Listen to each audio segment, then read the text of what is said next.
なんで戻ってきたんだよ。たっくんに会いに。嘘つけ。うわ、本当だよ。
Cups out for the alcohol that I definitely have in my house.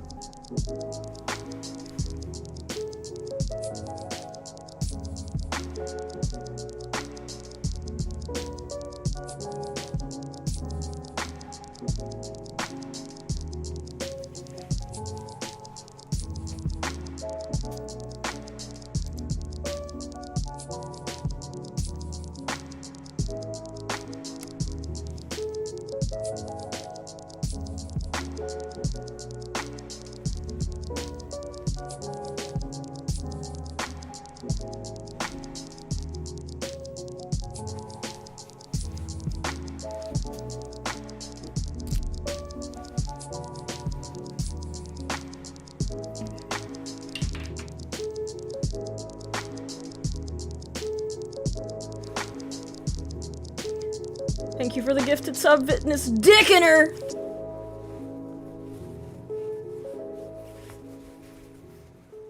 I'm 90% sure Mika's drunk right now. I should have. I would lose the C immediately. I should have gotten drunk for this. That would have been more I fun. would replace it with an L. Mika, I've got to ask you a critical thing all barmaids get asked. Brondonius. What time does your shift end, and also where is the bathroom?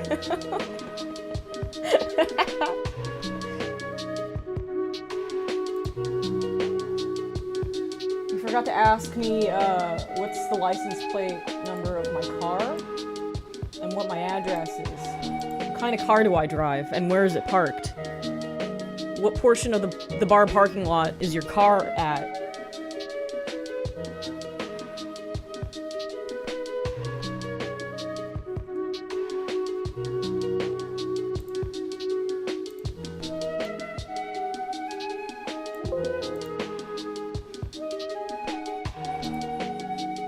I already know those things. Okay. Okay. Alright then. Well, nothing I can do about that.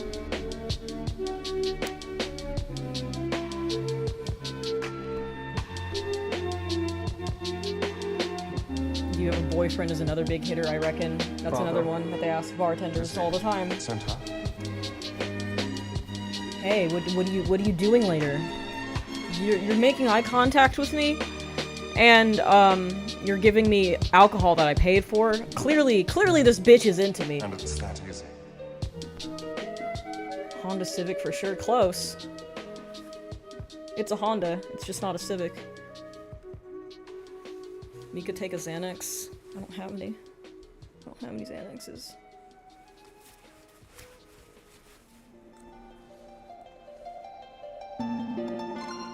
Brondonius. Alright, we're almost ready to get started. I promise. I promise, guys.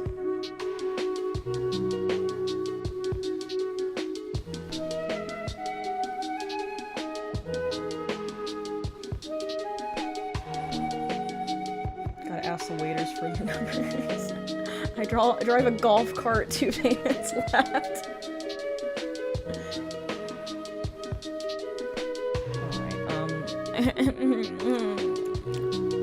Hello!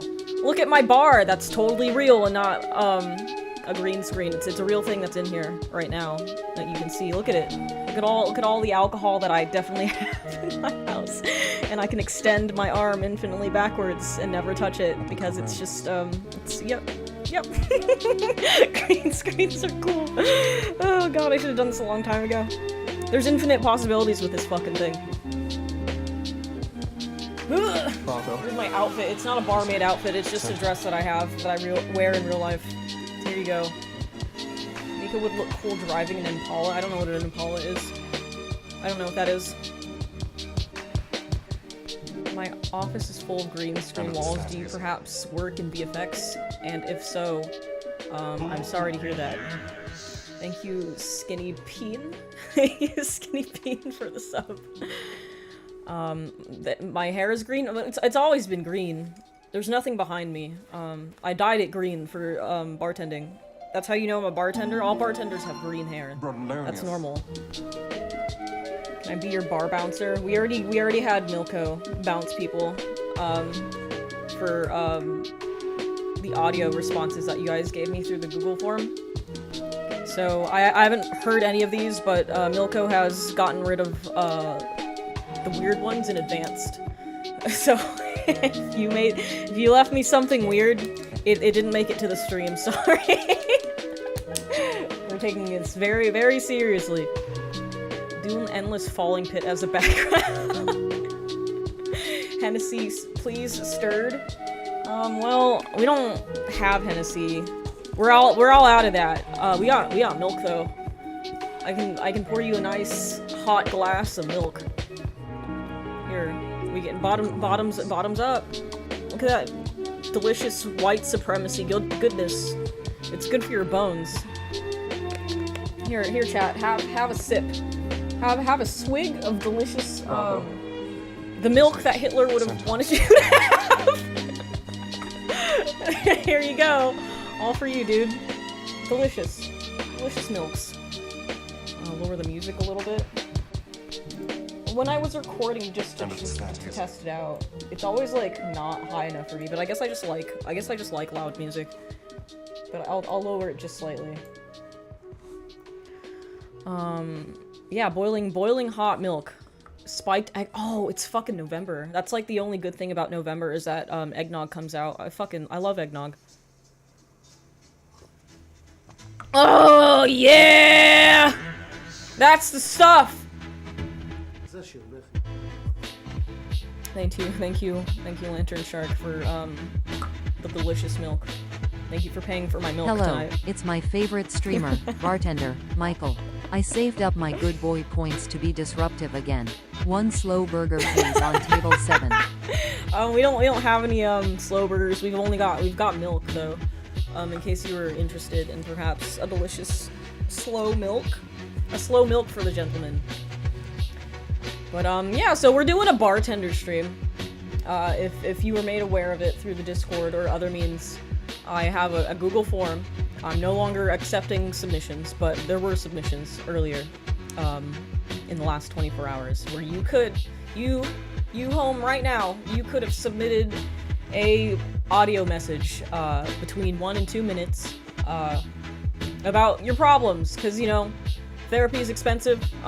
It's difficult to even find a good therapist. Not that I qualify as any of those things, but sometimes you just need an ear to listen to you, and, you know, a second opinion, you know, just from a fucking guy. And I like to think that I'm a little bit better than average at giving people advice because I'm old and I've gone through a lot of shit and shit accessories. So that's what we're doing today. I'd like an espresso martini things. We got milk. We only have milk here. This is a milk only stream. Here's a tip for the milk. Don't spin it all in one place. Thanks for tipping my milk, Jordan. I love when people put their tip in my milk. It's very delicious. Oh no! It fell out of the side of my mouth. Somebody's probably like losing their mind over that one. That made somebody's week just now. Why do you want to visit the rapist? What? Therapy is run. I think my therapist is good. I've only had one session with the guy so far, but it was a good session, so we'll see. Can I have an empty glass to chew on? You're gonna have to follow up with your dentist, but sure. Alright, let's get fucking started. Do I have Ovaltine? Oh, Ovaltine takes me back. My grandpa would always have Ovaltine in his house. That shit was so fucking good. I'm such a slut for Ovaltine, you have no idea. Alright, let's listen to our first bar patron right now. Hello, young man. Oh, it's very low. Why is it so low? Maybe I should download this and fucking bass boost it somehow. I'm gonna have to it's so low, I can barely hear it. If I can't hear it, you guys definitely can't hear it, so I'm gonna have to download this one. Okay. Maybe we'll turn the music down for this one specifically. Just so we can hear it. Alright, open the download folder. Hello, young man. It's so, oh my god. It's at max, it's not at max volume, let's turn it way up. I have a problem. I needed money. Someone told me to sell my feet. Can you guys hear that? Let me know if you can hear that. Let me know if that sounds good. Let me know. Louder? I can't make it go any louder. It's not loud at all. I guess I could crank the desktop audio for you guys. How about this? Hello, young man. I have a problem. How was that? How was that for you? How was that for you? I can barely hear it. But I like to think that my hearing is okay. Little louder. It does not go louder, dude. It does not. It's not going loud at all. This is the max volume it goes. This guy must have been like recording his phone over here and then whispering in this direction to get his audio. But this is what we're gonna have to do. I needed money. Someone told me to sell my feet. And so, I sold my feet. Okay. I mean, I don't see a problem here. There's nothing wrong with selling your feet. But continue. I got $40 for each foot. $40? That's not a lot. That's you gotta. If somebody's asking for your feet, what you have to do is you kind of have to bully them about it, because they kind of like that. You gotta tell them like, oh, you want my toes, you fucking nasty ass pig. You want my little tootsies? Is that what you want, you dirty bastard? And that gets them really going. So then what you do is they give you a price, right? And you're like, I wouldn't sell you my feet for that much. What the fuck is your problem? And then you like continue degrading them. And then you can easily sell, you can get like $1,000 per toe, and it could be like an incremental reveal, like peeling a banana. That's how you got to do it. So $40, you fucked up. Now I ain't got no feet. Now I have stumps.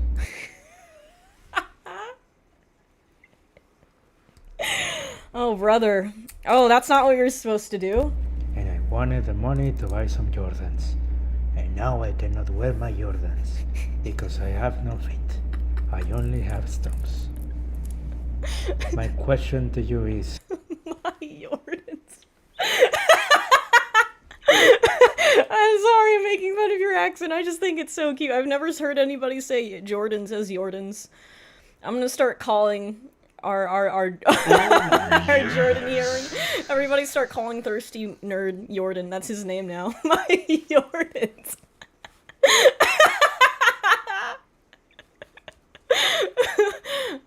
Yo, can we get automated subtitles for this?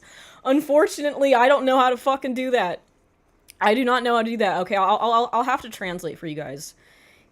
Somebody was asking for him to sell his feet. He sold his feet for $40. Not feet pics. He sold his entire foot, so now he only has stumps. The man is at a dilemma because he wanted to use the foot money to buy Jordans, the shoe, you know, Jordans. He wanted to buy some Jordans, but now he's got stumps, and now he can't wear his Jordans. That's what his problem is. So far, I love accents wholeheartedly, dude. I fucking love accents. Like, if like somebody that I'm interested in has an accent, that automatically makes them like 1,000% more attractive to me. All right, let's continue. How do I get my drip back? Because I cannot wear my Jordans and I feel dripless. Thank you. Shit. Also, could I get a whiskey? We don't have any. Hello, young. He's asking for whiskey. We don't have whiskey. We have milk. We're all out of milk, whiskey because I drank it. But we've got milk left, so you can have a nice milk. So in order to get your drip back, you're probably gonna have to go to this guy's house. If you like sold your stuff on like Facebook Marketplace, you should be able to like at least get a name, like a full name, and then you're gonna have to do a little digging from there in order to get your drip back, so you can get your feet unstumped. Other than that, you know, unless you know how to be conniving and stealthy, in order to find this guy, you're kind of fucked. But you can apply to the government for disability, and then you're fine. Then you can probably buy your feet back, or you can buy like a prosthetic foot. And then you can put your Jordans on the prosthetic foot. So there you go. It's all better. You're fine. Don't even worry about it. Don't even worry about it. Is this Nero from Black Clover cosplay? Who is that? I feel like I've heard that before. I think you're like the third person to tell me that. Nero from Black Clover. Let's see what that. Yep. No, that's not what this is. This is just what I look like, unfortunately. I was born like this. I came out of the womb with my clothes and my horns. So this is just how it is. Let's get back to the music. Where did it go? Where did it go? Let's see. Hopefully it's not too loud. I've spent like an hour and a half trying to calibrate the audio for this stream, and now it's ruined because you guys don't know how to record audio properly. Alright, where is it? There it is. My なんで dog- 戻ってきたんだよ。たっくんに There 会い it に。 is. Turn this on. A hair. Is a burrito and taco the same thing, but just with different shells? Yes. This is why I hate Mexican food, because it's just variants of burritos all the time. I wish I looked like Nero from Black Clover. I think there's like a surgery you can probably get for that. I mean, like there was like that one guy who wanted to look like Ollie London. No, Ollie London. He's the guy. He wanted to look like Jimin from BTS. He was a white guy that wanted to be a South Korean man. It didn't work. He looks like shit. But you could try it. You could try it. Alright, next one. Who else needs my help? Where did the page go? Here's another one. It's an M4A file. How do you even play that? Hopefully it plays on my fucking computer. Ooh, thank you, CJ Hey, Thompson. mate. Oh, I'm 30. okay. Can you guys hear that one? It's gonna be a little jank. I did not stress test this at all, but I think it's funnier when I don't stress test anything. I'm turning down the music slightly, just so I can hear it at least. The music is way too loud. God damn it, dude. Half of you are saying it's too loud, half of you are saying it's not loud enough. I don't know what to do about it. Please make the music louder. See what the fuck? I don't know what to do. Alright,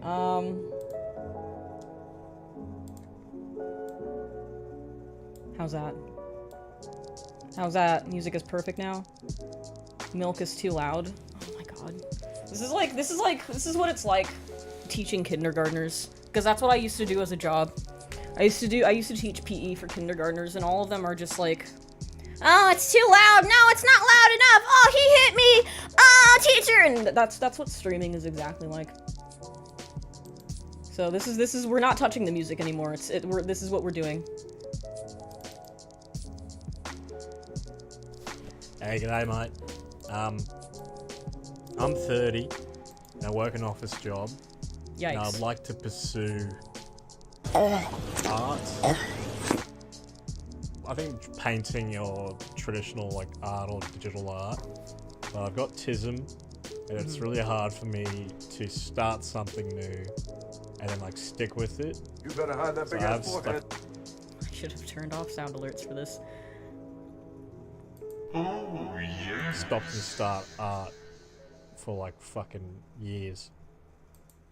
It's so loud. Lower the music. Too loud. Oh my god. Alright, how about we just don't have music? I like having music though. It helps me.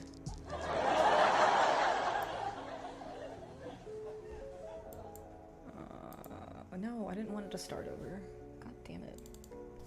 Hey, art. I think painting or traditional like art or digital art. I've got TISM, and it's really hard for me to start something new and then like stick with it. So I've like stopped and start art for like fucking years. So do you have any strategies or some shit like that to keep with it essentially? And I'll have a 4x gold, thanks. Alright, so this guy wants to know, because he has the TISM, he has difficulty starting and stopping things that he's trying to get into. I guess you would have to make a habit out of it. So I have this issue with a lot of things. I don't even think it's like TISM related. I think it's just like, you know, your brain tends to be resistant to new things because your brain likes maintaining homeostasis. So, you know, when you're doing something else, unless it's like super fun, like a fucking video game or something, it's difficult to build the momentum required to continue having self-discipline for something. So what I would say is you just have to fucking do it. There's no like magic bullet for this. You just have to start building a habit, and you have to start doing it every single day. Lately my issue has been like going to the gym. I used to be a huge gym rat like 10-15 years ago.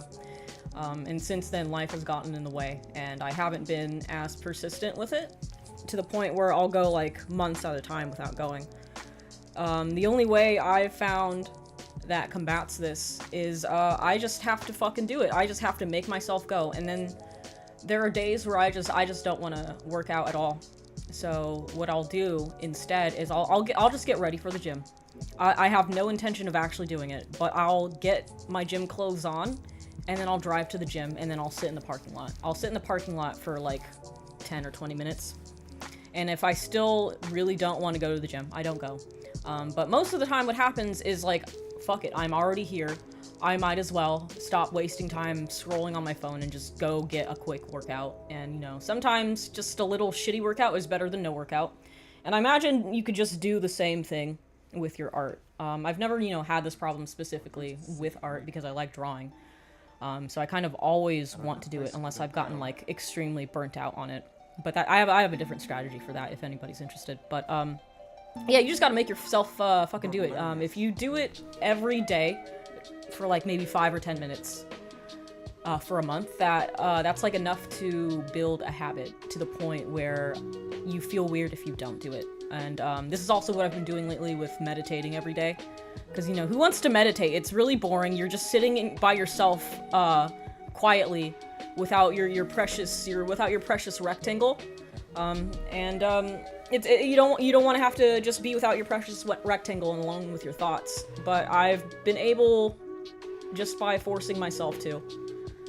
I've meditated every single day this week for 7 days straight, so it's becoming a habit now. If I don't do it, I feel dirty. So it's about, you're essentially, you need to gaslight yourself a little bit with it and make it feel like something that you need to do every day, like shitting, showering, brushing your teeth, and if you don't do those things, you feel gross. So that's my advice for that. Amazing, wonderful advice. You're a badass. Rah! Thank you. You're welcome.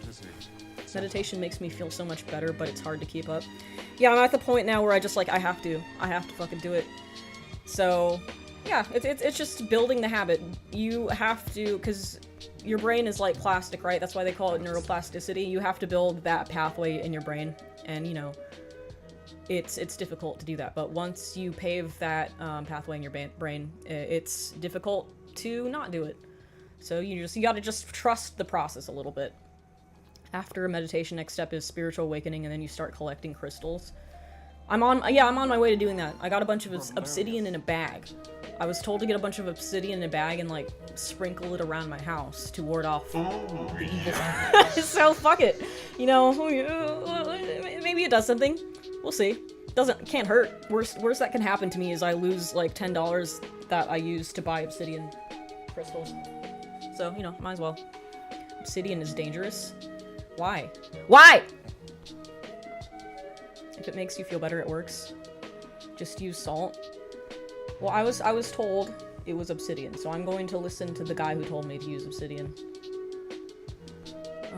Meditation does wonders for the mind. I watch Yogi Gems Yoga on YouTube.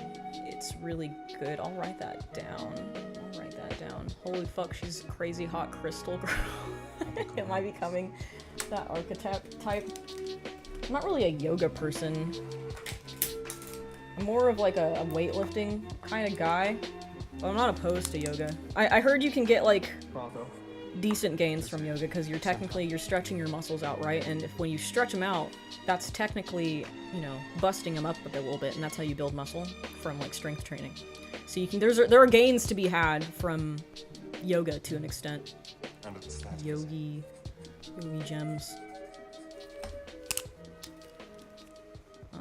I have an Obsidian Crow. I bought it for the same reason, but it looks cool. So if it doesn't work, at least it looks cool. Yeah, Obsidian looks sick, at the very least. And my dad's gonna be confused about why there's very ominous black rocks around my apartment.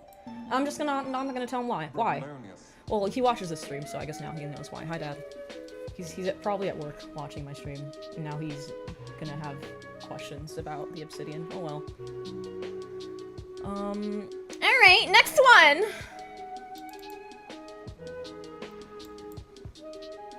Alright, let's see how loud this one is. If you're hearing this, Oh, this is good audio, thank God. Thank fucking Christ. I think we might actually turn this one down a little bit. you're gay. Okay. Never mind. If you're hearing this, Never mind. Thanks for that. Thanks. The one that has decent audio. And it's just... God fucking damn it. Alright, next one then. Harmonious. Mika, I really want to date. Okay, it's not loud enough. Why are none of these loud enough? I guess I'm just gonna have to download all of them, right? Well, I guess... Bravo. Alright. The audio on my computer is not very loud.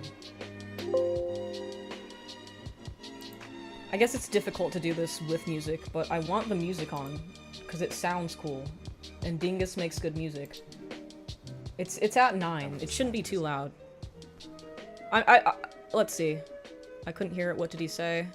Oh well, bring back the bag of dicks. Oh shit, is this Dingus? Dingus makes all of the music, for this stream. Let's turn this up slightly. The desktop audio.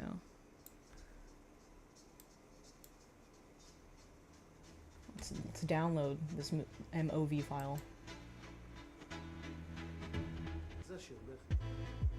Going out for gay sex tonight, boys. Good luck. Don't get AIDS. Mika, I really want to date lesbians. I couldn't hear that. Why are you guys so bad at recording things? It's at okay. It's at max volume. All right. You know what? We're getting rid of the music. I can't deal with it both at the same time. It's gonna be a musicless stream, unfortunately. All right. Oh, yes. You should have pre-listened to that stuff before you started the stream. Well, I had somebody pre-listen to it to make sure it wasn't, like, weird, or that nobody would say the N-word on stream to get me banned. But, oh well. Please, I need to Alright. Mika, I really want to date some lesbians. Please, I need to date a short-haired fucking twink of a girl that looks sort of like a boy. Please, please, please, you gotta tell me. I gotta tell you what? What do you want me to tell you? Alright. What would my advice be if somebody actually came into my bar and asked me about dating lesbians? They didn't even ask a question, they just told me. It was like a statement. They just said, I want to date lesbians. If that was like a real thing that happened to me in a bar, I would just say congratulations, and then I would very quietly round the corner and find the bouncer, and I would ask the bouncer to get that guy to leave. But if I had a strategy about dating lesbians, maybe if you re-rolled your character and you got reincarnated as a lesbian, then you could probably also date lesbians. I think that's the only way that it could possibly work. Okay, seriously, who handpicked these audios? They weren't handpicked. It's just like, as long as nobody said the N-word, or, I guess, it got through. So next one, he just needs a tomboy. I don't think he wants a tomboy. Tomboys are different from lesbians. Lesbians have an entirely different, energy to them. You guys have to keep up with your types of women. I don't think you guys are well-versed enough.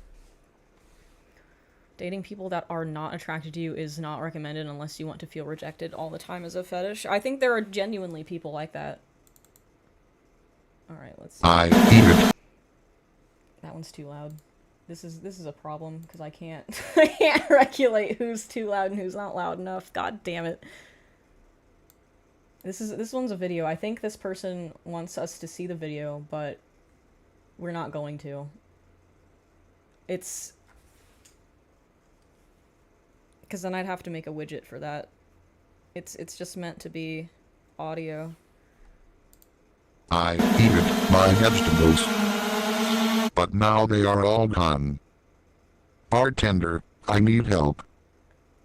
Okay, well I guess he technically had a question. He eated his vegetables, but now they're all gone. This is quite the dilemma. What I would do is I would probably go get more vegetables from like the store or perhaps the ground. That's always like a really smart thing that you can do, and it's quick and it's easy. You don't always have to grow the vegetables yourself. You can always just go get them at the store. Vegetables are pretty cheap generally. I mean, everything's going up in price, so maybe not. I don't eat vegetables, so I don't know how much they cost, but I would imagine it's not that difficult to obtain a vegetable. So hopefully that helps. I hope that helps, dude. You know what what I should have done is I should have gotten all of these files and put them into CapCut and then normalized the audio. Oh well, we didn't do that this time. We'll do that for next time. Next. It's loading. Vegetables are expensive. Hunt and gather at Costco. Wow, I love what you've done with the place. The ambiance is top-notch and the outfit is just as cute as promised. Not only am I going off what the Instagram post said, but I'm also guaranteed to miss the live stream because my lovely job is nights, weekends, and holidays.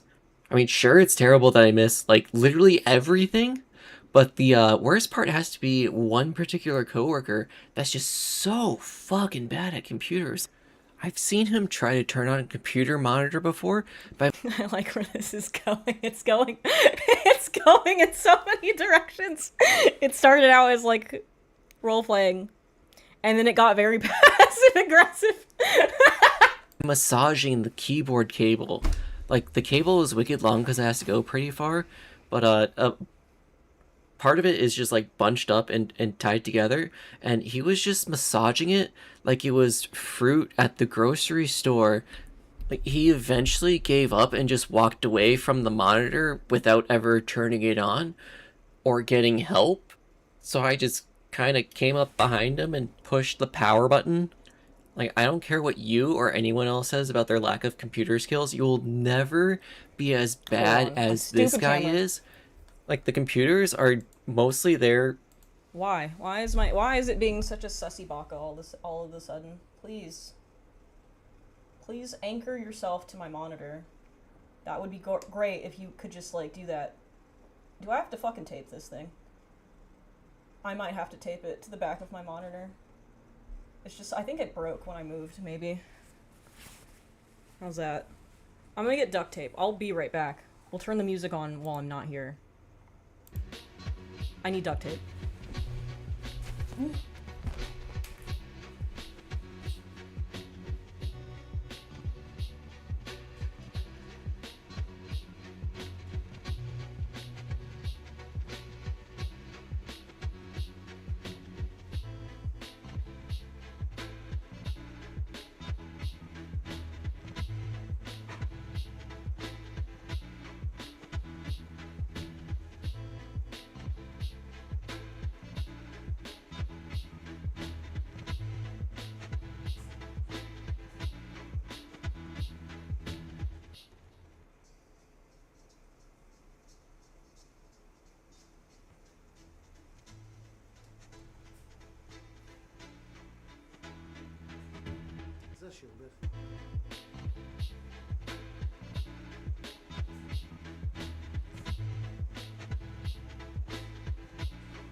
What's up, you mean loving fucks? I'm gonna do some adjusting.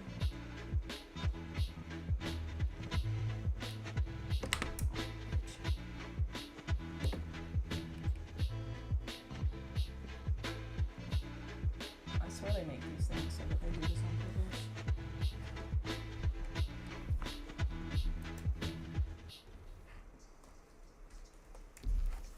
There we go. I think the wire's like too heavy. That's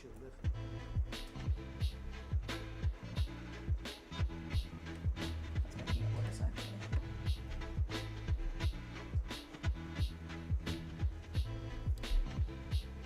How's that? Now it's too high up. God damn it. Let it calibrate. There we go. Now the bar is back. Nice! Nice-a-roni!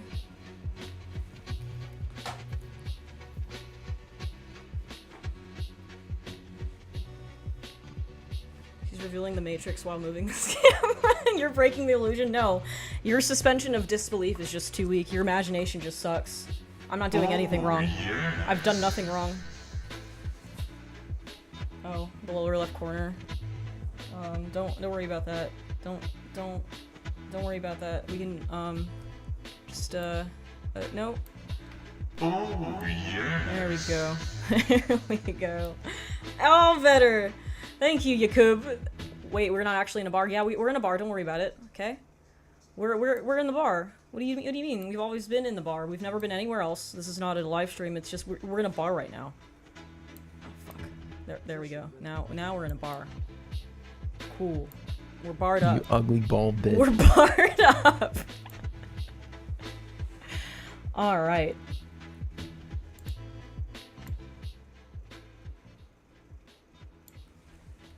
Okay. All right. We're good. Back to this story here about this person massaging a computer. Because this is a boring assembly line work 90% of the time, and most of their job is just communicating between the server and the fancy equipment. And the program that we use literally only works with Internet Explorer, and it does not work with any modern browser, not even Microsoft Edge. Like, Internet Explorer, that's it. End of story. What and whenever do you do for a living? Program first makes a connection to the server, it pops up a warning on the screen to tell you that everything is okay. He will never close out of that warning. It just stays on the screen until someone else walks by and they close the warning. And if you don't check the computer, after a while you'll notice that there's like 15 or 20 different instances of the same exact window, because whenever he minimizes something, he doesn't open back up the old window. He just double clicks the shortcut on the desktop, which opens up a new tab in Internet Explorer to the same exact window. Anyway, I'm over 2 minutes. It's almost 5 o'clock in the morning, and I'll see you later when I actually watch this. So, good night, and it back. I can see you have a very tense job. It sounds like you have to work with somebody who is very incompetent, and we've all faced that. God, let me think of a time where I worked with somebody. Oh yeah, I was working for this mobile game company that went under like shortly after I quit. It was called Jadu or something. It was called Jadu Entertainment, and their whole MO was like, oh, we're from Pakistan, and people from Pakistan, they really love Tekken, so what we're gonna do is we're gonna make Tekken, but for Pakistanis, which is a bizarre train of thought, because Pakistanis clearly already have Tekken. Why would they want Pakistani Tekken? Why would that be better? And, you know, obviously it's not, because that company went under. So, the girl who was my boss, she had worked with my friend who had also worked there. And my friend worked with her at a different company. So he watched in real time on LinkedIn as she lied on her resume to get a supervisor role. She just added like 10 years to her resume and claimed to have been working there working in visual effects as a character modeler for 10 years, so she could get this senior supervisor position. And it was easy for her to make that lie up, because the person who was running this company, this CEO of this new tech startup that was gonna make Pakistani Tekken, he wasn't an artist. He was just like, he got rich off of NFTs. Like, he just got lucky trading NFTs and crypto, so now he had like all this fuck you money and nowhere to put it. So he wanted to make a game, but he didn't know how. So he thought, oh, well, I can just throw money at this problem. I guess he thought he'd take the, what's his fucking name? The guy whose father founded Nike, the shoe. That guy funded the stop motion animation studio, Laika, because he wanted to make movies. So what he did was, for Coraline, he just like, he invited all of these professionals on to make Coraline, and he would like shadow all of them. So he got Henry Selick, he got Neil Gaiman, he got all of these fucking experienced stop motion people in on this shit. He got my friend Craig. Shout out to Craig, who worked on Coraline. Craig doesn't use the internet because he's not a millennial or Gen Z. But shout out to that guy, he's a talented 3D modeler. Anyway, so that's how Coraline got made, and after shadowing the people who made Coraline, he went on to make Kubo and the Two Strings, and Kubo and the Two Strings was a really good movie, because this guy paid attention, and he was very humble about the creative process, and he knew fully well that he was just like the money's guy, the money's and the ideas guy. That's not what happened at Jadio. This guy was just fucking stupid, and he didn't know anything about art or artists, so it was very easy to just lie to his face and tell this guy that you knew what you were doing and take advantage of the guy. So this woman became my supervisor, and holy shit, she was so goddamn stupid. I didn't even like lying to her. It was just like, it was so exhausting just watching her be stupid on my time. And if you tried correcting her on things, she would have an ego trip about it, and then she would start bullying you. And it's kind of difficult for me, because I generally have a problem with authority, to just like be quiet and let somebody be fucking stupid. And I'm not the kind of person who can be like, who can just shut up and take a paycheck. I have to have things running efficiently, or I get upset, especially when it comes to art. So yeah, this girl had no idea how to fucking character model. She couldn't character model her way out of a paper fucking bag. She didn't know anything about texel density and UVs. She didn't understand anything about poly count for game ready assets. You could just like fucking submit whatever, and you could tell that she was talking out of her ass, because what I would do sometimes is I would submit intentionally bad models that had very high poly counts, and I would wait for her approval, and she would look at them. She's like, oh yeah, this looks great, that's perfect, your poly count is really good, your topology's great. And it would be like ZBrush Dynamesh. it wouldn't be fucking topologized at all. It would just be straight out of fucking ZBrush, all fucked up, no UVs, and she'd be like, oh yeah, this is perfect, this is great stuff, the boss is gonna love it. So yeah, I know that fucking frustration. My issue is that I'm not the kind of person that can be patient about it. I ended up quitting that job because I was just so fucking frustrated with this person, especially because she started taking out her incompetence on me. She weaponized it. And she would make me go to more meetings than anybody else. I think she also just didn't like that I was the only other girl in the department. And, you know, women get very catty in the workplace, in an office setting. I don't like having to say that, because it just feels like I'm a pick-me girl talking about like my gender and how it's like not as cool as the male gender. But this is true. This happens all the fucking time with women. They just like, you put them together in an office setting and they're like hens in a hen house, and they start fucking pecking at each other, and it's difficult. It's very difficult to deal with women unless you like suck up to them and you just like, oh yeah, girl boss, oh yeah, sister, do whatever you want, yeah, run the company into the ground, wow, that's so cool, that's so stunning and brave of you. And I just can't be that fucking person. So that's why I quit my job at Jawdo. Also, they were using AI for the concept art.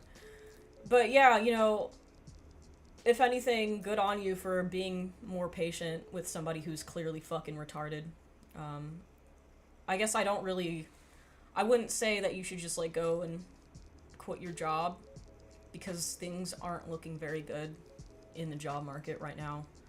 So unless you have a safety net, you're probably just fucked. So I guess just think about it as an exercise in keeping your cool. And hopefully one day when the economy picks back up, you can quit and work somewhere else, and you can, like, chew this person out and call him fucking stupid to his face, and it'll feel really good. You'll have earned it, I guess. But yeah, okay, can I get my drink, please? Would you like milk or water? Milk, or perhaps a delicious water of some kind. Let me turn the alert box back on. I guess I'll have to turn it on and off depending on if I'm talking or listening to somebody, but it's back on now. Thank you, Goofy Gooper 120 for the sub. Water, ice, shaken. That's basically like a very shitty milkshake. We don't have milkshakes here. We just have you can't mix your water and your ice. You can only have one or the other. Girl boss, aka glazing wage slavery. Yes, yeah, I just can't fucking be that person. It's the most submissive who rise up to the top, it seems, not the most competent. I wouldn't even say that anymore. I think maybe that's more of an artifact of the past. Like, there used to be upwards mobility in places, but not so much anymore. Like, glazing doesn't even help, because there's no such thing as climbing the corporate ladder anymore. From what I've seen, from what I've experienced. But I will say being irritable at the workplace also doesn't help, that's my fault with it. But I just think I've never been somebody that can hold down a regular 9-to-5, and I think a lot of people aren't. But unfortunately, there isn't too much that you can do outside of that. The world's not your oyster anymore. The world sucks. So, you know, you're lucky, I guess. You're lucky. Like I guess I got lucky doing the whole YouTube thing, but, you know, I had to spend 33 years of my life just in anguish before I found the internet. But, I also don't recommend doing content creation, because that's like its own other variety of stress. You have to be ready for all of the mentally ill people online that will just hate you for no reason. Basically, don't make your identity your work. Try to find joy in other things, because it's not gonna work out for you if you put too much stock in what you do for a living. The world is my cardboard box. Why is everything dead? It seems like every job is dead or impossible to get far in without nepotism or something other than purely hard work like the good old days. Because late stage capitalism, this is just the natural progression of things. That's just what happens. It's just fucking what happens. I think I said this last stream, but it's gonna get worse before it gets better. I think we have another 20 to 30 years of this bullshit before anything improves. And it'll probably involve some sort of revolt of some kind. It's not gonna be over quickly. We're gonna be fucked for a while. So, you know. Batten down the hatches. Stock up on delicious milks for the next 20 to 30 years. Because you're in for a wild fucking ride. I think next presidency things will start improving. People are fed up both sides. No, it's not gonna improve, because our two options for the next presidency are Gavin Newsom and JD Vance. So it's gonna get worse. It's gonna get so much worse. Anyway, next bar patron. I hope you enjoyed your whiskey sour. I don't know what a whiskey sour is. It sounds disgusting though, because whiskey already tastes bad, and then you're combining it with like something sour, I guess. I don't know how alcohol works, but that sounds terrible. Alright, did we do this one? Or is this the one from before? Wow. Ah! No. That's one from before. Freddy is screaming outside. I'll read one and then I'll let Freddy back inside. Because there's a doggy door in my office that she goes out of. but she doesn't know that it goes both ways. She's a little stupid.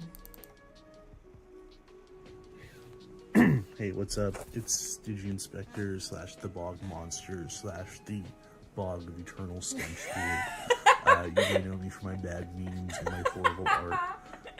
I've just got a few things. Welcome, Mr. Bog. Welcome, everybody say hail to the Bog. Welcome to the Bog. I think I've got like an anxiety problem. I've been having like chest pains.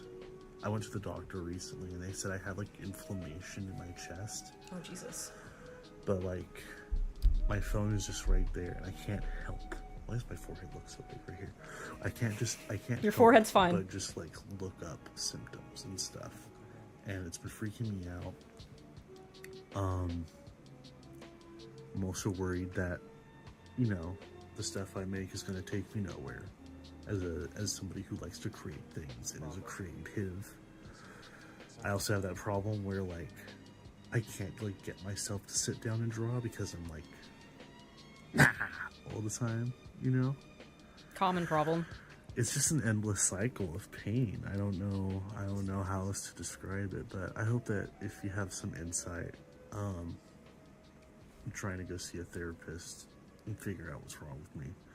But if you have any insight to help out this loser, let me know.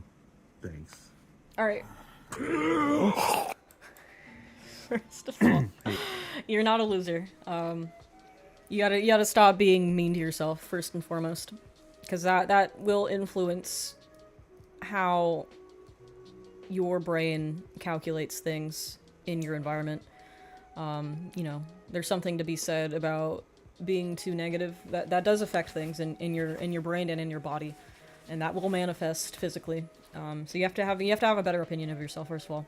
Second of all, so I've experienced directly with this because I used to be a very severe hypochondriac, and anytime anything was even a little bit wrong or felt a little bit off in my body, I would start Googling stuff, and that's your first mistake. That's the biggest mistake you can make.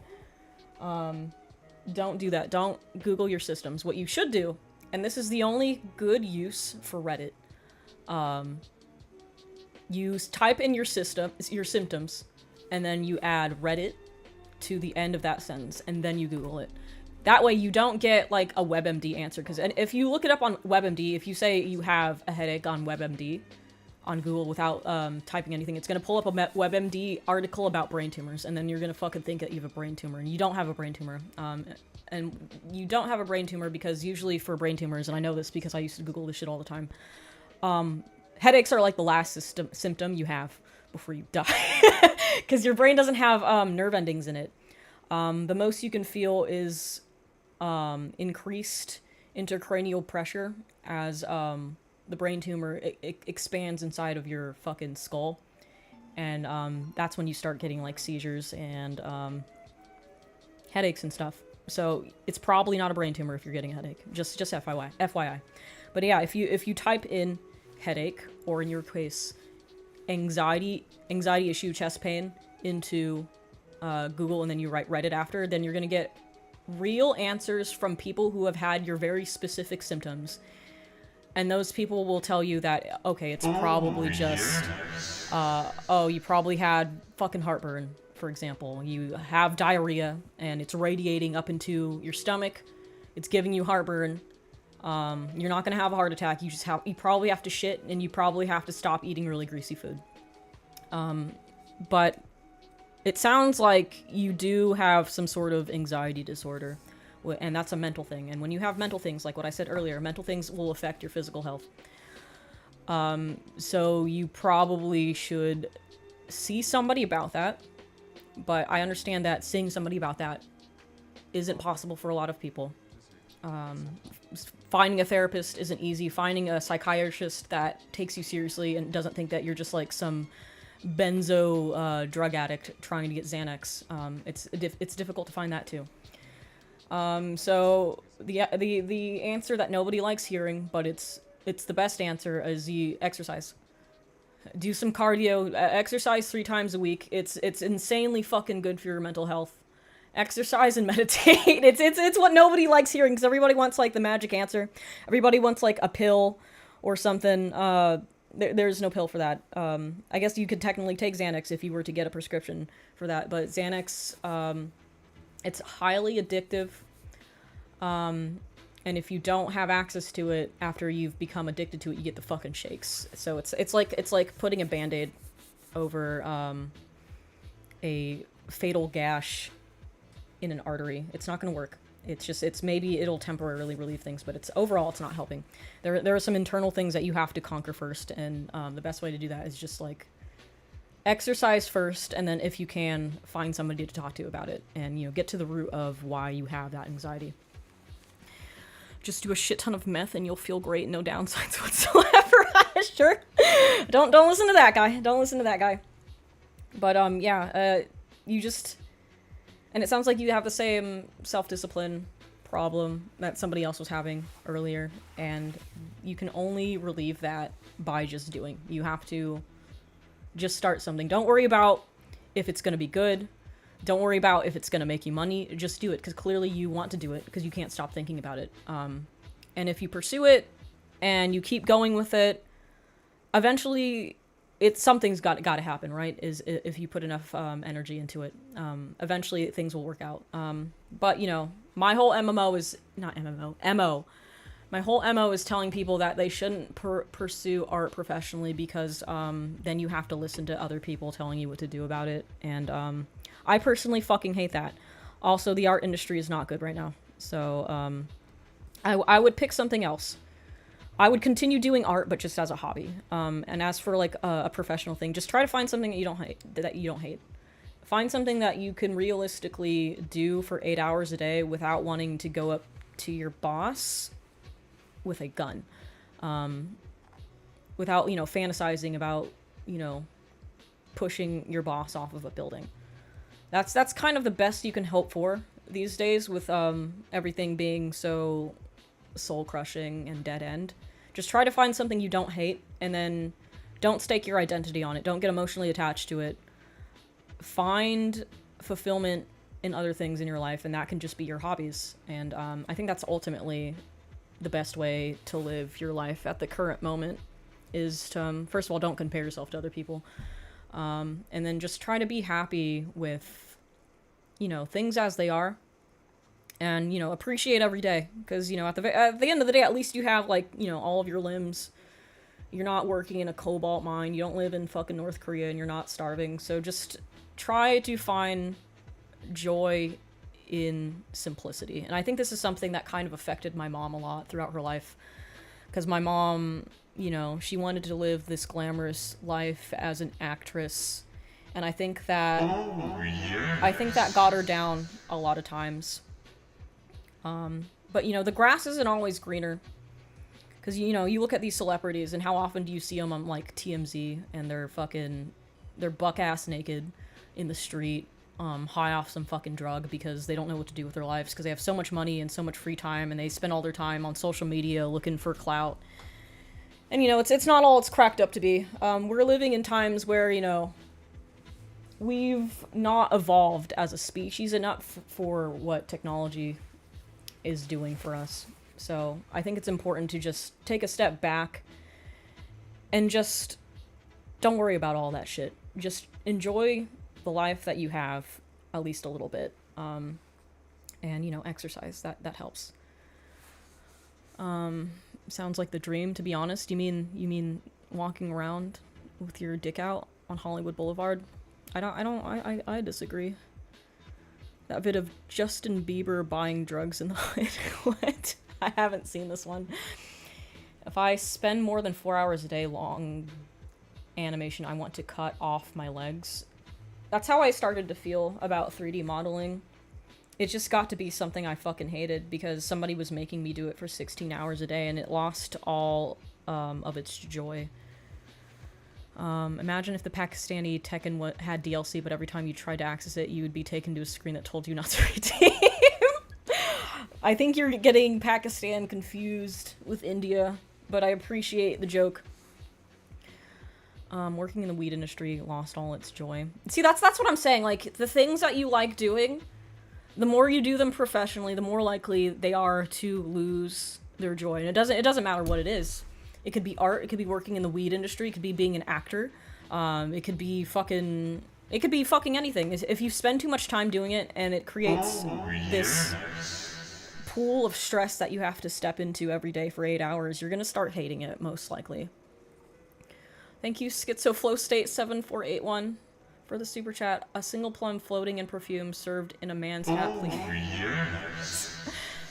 We don't have that, but I got milk.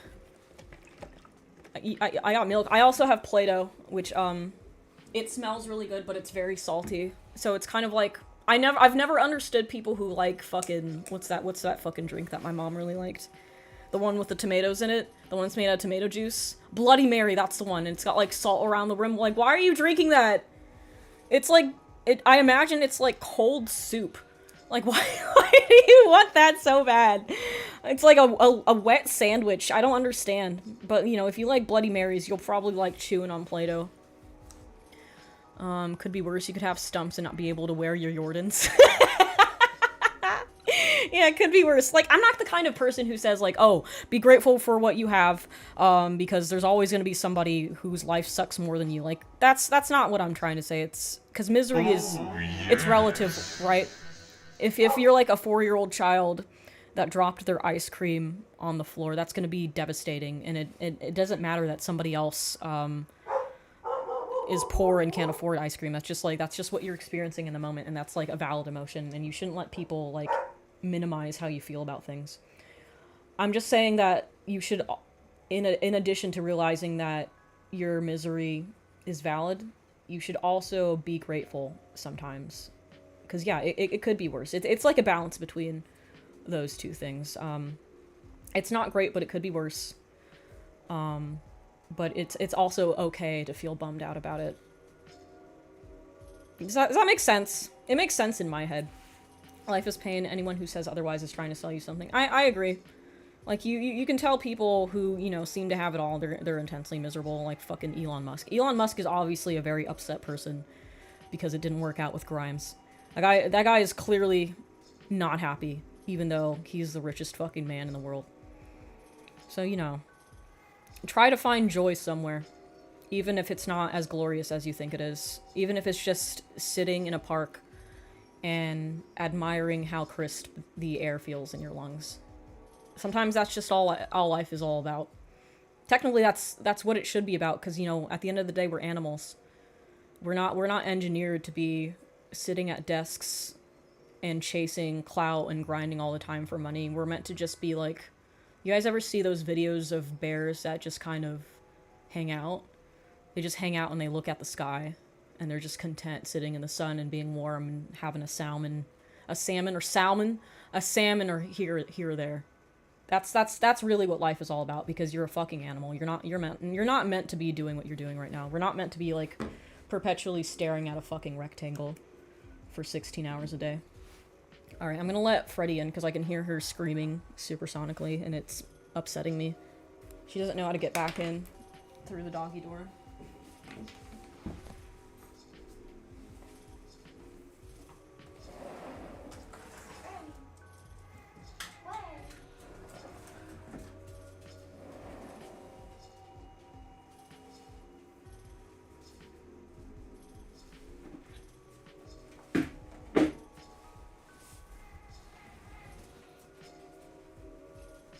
No, you can't go back outside.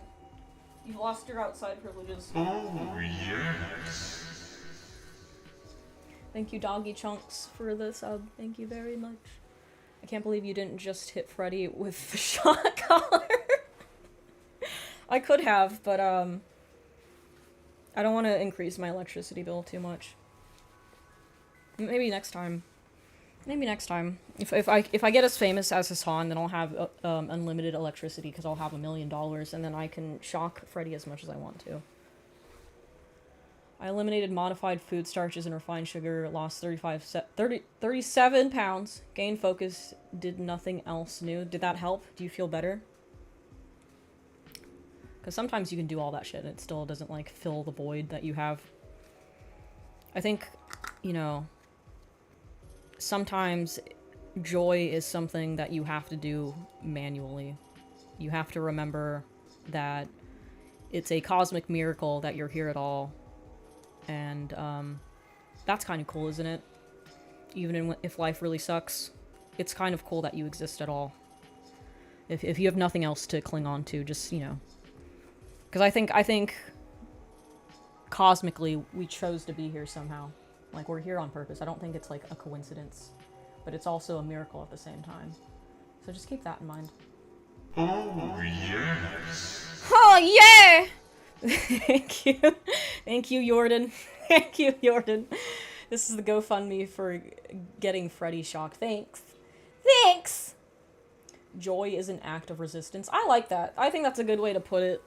Because, I get a lot of people online already, just by merit of, signing up for having an online presence. You get people who hate you.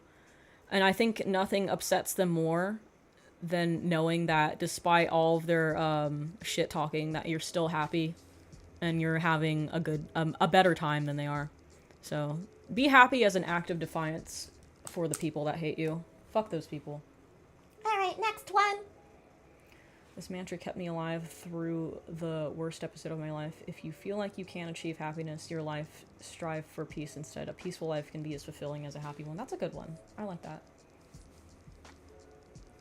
When you think about cosmic time possibly being infinite, oh shit, that got lost. I lost it. Oh. It's crazy that we're alive right now. I saw like some weird Neil deGrasse Tyson thing the other day.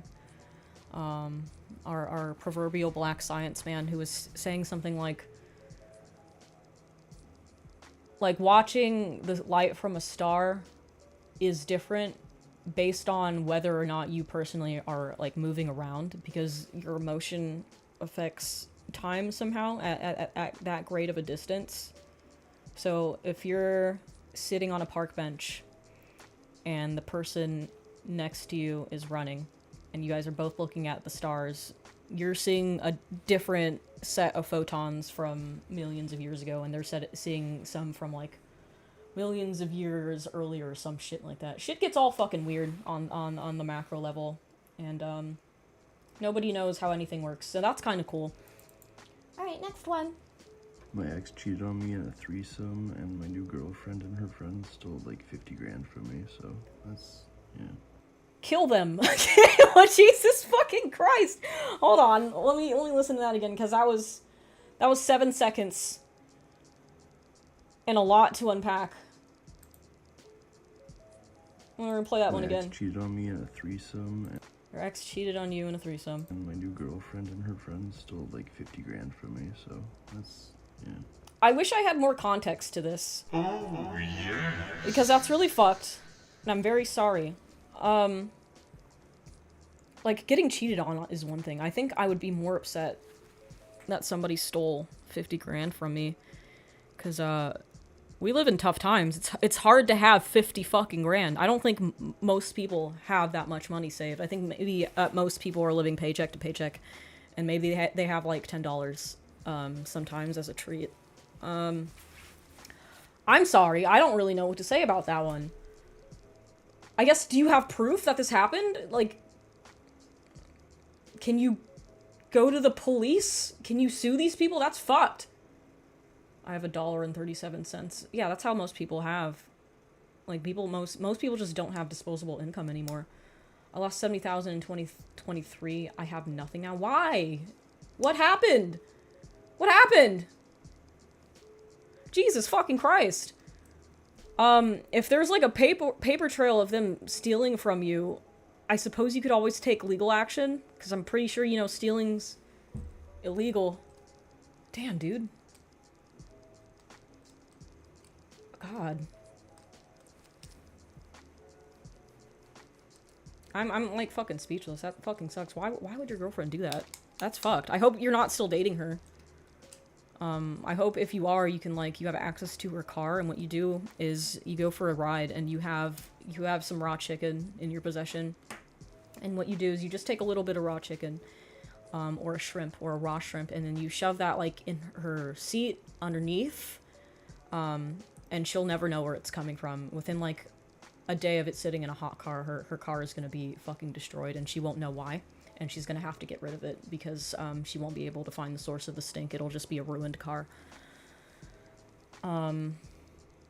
A whole fucking bag of raw shrimp. Well, no, that'll make it too obvious. Then they'll know that the reason that it stinks is because there's a whole bag of shrimp in their car. You only need one. You only need one stinky shrimp hidden really well for it to ruin an entire car. Spill milk in her car. That's also a good idea. It's just such a betrayal. I was working my ass off while she was just hooking up. Oh, you're here. Okay, it's good to see that you're here. Let me. What's the context here? Let me highlight you so I can keep track of you. Yeah, that shit happens. People do be using you like that. People will use you as a safety net so that they can go fuck around. Shit's happened to me a couple of times. People are just fucking evil, dude. I'm a lot happier being single than I was in a toxic relationship. Yeah, that's the point where I'm at too, is, you know, I've been single for about a year. And it's getting to the point where I don't even miss being around people, because it's just such a fucking uphill battle with some people's personalities, because a lot of people don't want to admit fault ever. They don't want to admit that they wronged you. They don't want to work on themselves. They want you to essentially be their parent, because they probably had issues growing up that they have unresolved, and they don't want to go to therapy about it. And then on the flip side of that, there's people who go to therapy and they weaponize therapy, and then they use like therapy talk on you, like, oh, you know, you're it's actually, I need my personal space because you're encroaching on it, and I'm kind of an avoidant person, and I'm kind of working on that about myself, so that means I'm allowed to cheat on you and not send you text messages for 5 days at a time because I'm working on myself while still in the relationship. Also, I was wondering if you'd be okay with having a polycule, perhaps, because I think it's important for me to sexually express myself. So, shit like that gets it gets used against you. That's why I don't fuck with dating anymore. It's too much of a chore. But yeah, if you can, I'm more concerned. I'm more concerned about the money. If there's a way you can take legal action against those people to get your money back, because like, hoes are a dime a dozen, but money is forever. So I would try taking legal action against those people to get your fucking money back, which kind of sucks too, because like, getting a lawyer is expensive. That's like its own fucking cost. You're just like fucked if you're just if you're just working class. You're just screwed out of a lot of things in life. The law does not give a shit about you because you don't actually have the money to do anything about the things that happen to you. Bro, you call the bank and they replace it. Does anybody have like legal advice for this man? Because I wouldn't know what to do about it. Make a lawyer friend and do them a favor. Hoes are a dime a dozen, but money is forever. That is based as fuck.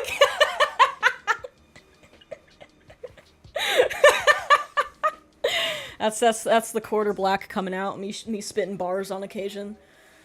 I was something what I want to do, because I think this is okay to do for a YouTube video, because I saw other YouTubers do it. But the next time I get high on mushrooms, I'm gonna film it and I'm gonna make a video about it, because I said all sorts of shit like that the last time I did shrooms, and I'm so mad that I didn't record any of it. But this time will be different. I'll be spitting bars nonstop for 6 fucking hours. And I want you guys to experience that. I thought you were a quarter Hispanic. No, I'm not ethnically Hispanic. I just have family from Argentina. We all immigrated from Italy and Croatia during World War II. But, you know, I'm Hispanic in spirit, I guess. I don't know how that fucking works. The man paid $50,000 on university level education and trust. Kamikaze Quattro. Oh, is that what happened? I don't. Shit, dude. If you guys have like advice for this guy, you should DM him. Tell him how to fix his shit, get his fucking money back, because that's fucked. I'm really sorry about that. Yo soy Latino, as the Ricans would say. Yo soy Latino. My dad thinks I should learn to speak Spanish, because there's a chance that his business isn't gonna work out. In which case, he's gonna move to Florida.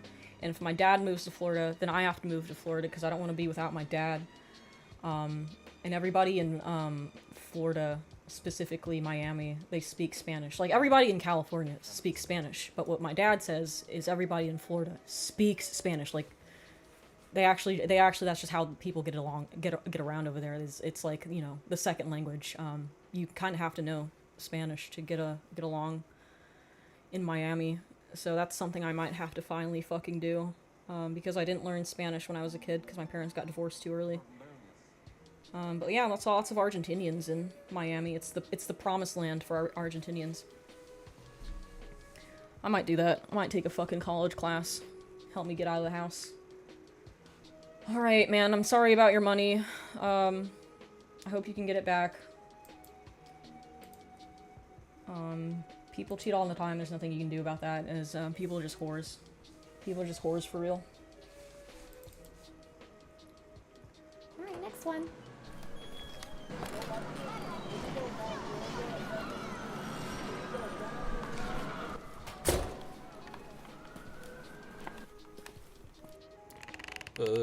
Give me one of The fuck? What's with the intro? Okay. those fruity blue curacao, Soraseo. Oh, those, yeah, we got fruity blue. We got the curacao. We got it right here. We got it right here. Gonna give you a shot of that. Nice shot of curacao.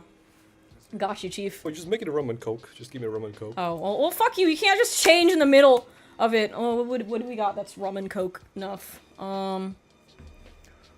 Let's see. I have a Red Bull from 4 days ago. You can have that. I think that's rum and coke enough. It's probably fermenting, so it'll do something to you, probably. Don't want to accidentally mute my mic. Wait, that's my drink. So I'm in my 30s. He went full roleplay. I like that. He's more invested in the roleplay than I am. I just woke up and I didn't really do any preparation. I just put the green screen on and got, like, I put on something that wasn't pajamas for the first time in my life. But good on you. I like that. Years ago I found out I was autistic, so I've been reevaluating my life since then, which has mostly led me to realize I don't really give a shit about the rat race and would rather want to do something creative like game development or writing or something. Some days I'm really into what I'm doing, but other days I can't really bring myself to do like anything at all, much less some creative work. So I'm pretty much just like hopping between projects. I haven't been able to finish anything because I either get bored or realize it would take years to finish, or just, you know, I can't manage it right now. So with that, I'd like to ask, how do you know if something is your passion or if you're just forcing it? What? Also, what's the kind of thought process that goes on for you when you're kind of considering continuing or dropping a project? What? And do you have any sort of advice if I want to start YouTube, but I keep putting off actually putting anything out there? What? And also, do I have to pay for the drink I took from that other guy? I do? Yeah, sure. I just left my wallet in my other pants, so...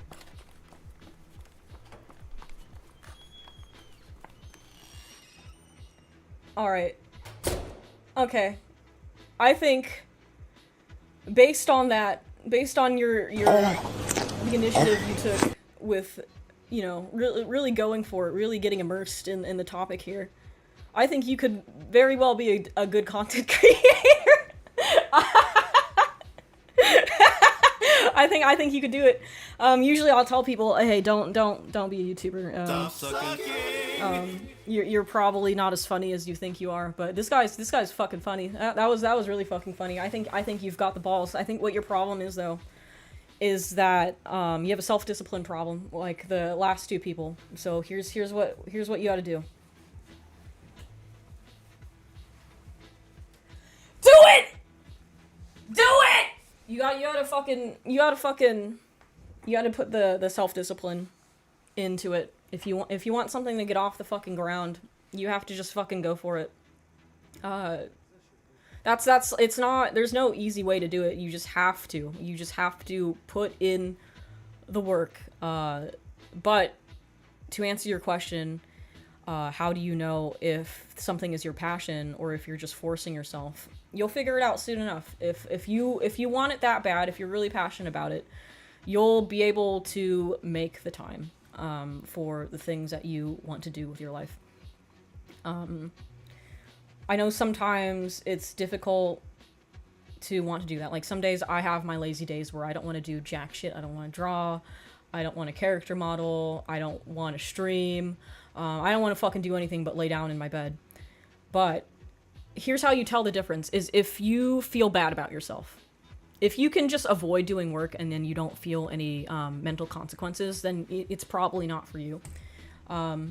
If you feel bad about not accomplishing something, that's less like a laziness problem and more of like an executive dysfunction problem, and you just need to, again, make it a habit, and you have to put forth the effort. And it's going to be tough at first, but again, if you do it every day for a month, it'll start becoming impossible to not do it. So I believe in you, bro. I think you've got what it takes. I think you have the spirit of a very creative and funny fucking person. If you were willing to do all that shit just for a minute and a half of audio, I think you got what it takes. I'll subscribe to you. I think that was sick. I think you should go for it. Whether it's making art or if it's game development or YouTube, just know that it just takes work. It's not all sunshine and roses all the time. There's difficulty. There's a skill ceiling. It takes time to get good, as they say. But if you really like it, it'll pay off. I think for you specifically, it'll pay off because I think you have what it takes. I believe, bro, too. Yeah, everybody believes in you. You've got it. You've got that spark in you. If you've got just a little bit of shit posting spark to you, then you can go really far with that. That's how I got started on YouTube, on content creation, is I just started shit posting on Instagram. Not even because I thought it would go anywhere. I just wanted to. I just wanted to really fucking bad. And I didn't think anything would come of it. And look at me now. Now I can pay my bills with this shit. So I think you've got what it takes. You just got to put down a month of work and do it consistently.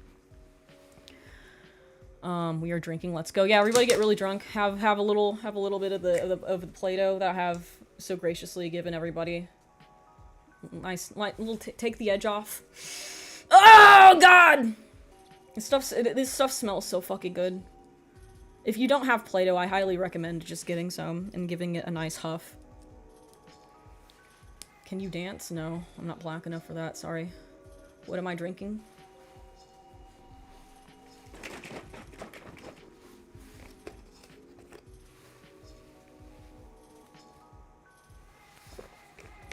I like milk. What I hate about, like, milk cartons is when you open the carton, it's kind of stinky on the inside, but the milk is good. I don't know why that is. It's like milk breath. It's like the carton has bad breath or something, but the milk itself is good. It's not, like, expired or anything. Milk is stinky. It is. Well, not when it's in a glass, but the carton itself smells. I want some fucking eggnog. Remind me to get eggnog. I'm gonna write that down. Eggnog. Gotta get nogged up in here. Can't wait to egg my nog. Know what I'm saying? You ever want to nog your eggs? That's what I want to do all the time. But they only let you do that in November and December, which is honestly, it's a crime. Thank you, Video James. Thank you, Video James, thank you for subbing for 3 months. Thank you. I need some eggs on my nog. Yeah, exactly.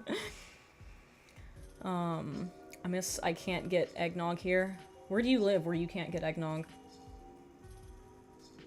I was dating this European guy one time, and he'd never had eggnog before, so I gave him some and he didn't like it, and I wanted to hit him. It's like such an insult to not want the drink of my country. And it's weird that other countries don't have eggnog. That's very bizarre to me. Alright. Next one.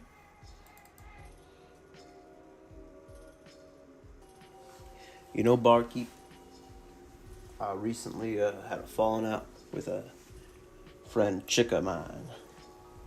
And now So we see each other across campus, our eyes meet. But she really fucking hates me. She gives me one of those glances. Like, I hate your guts. You know, those classic resting bitch face. And it's funny, because the campus is real small. So, you know. And I have to deal with it. And so every time I think about her, I get real depressed. Well, I guess you had another minute and a half to tell me the context of why this was happening. But I've been there. I dated a guy at Nomen, and it didn't work out, because, spoilers, he was using me to cheat on his girlfriend that he said he broke up with for me. So, then I went and I had 6 classes a week with this guy because we were in the same term and I couldn't fucking escape him. And I fucking hated school every day because I would have to see his bitch ass every fucking time. What I ended up having to do was I had to take a leave of absence so I would be more staggered from him and I wouldn't have classes with him anymore.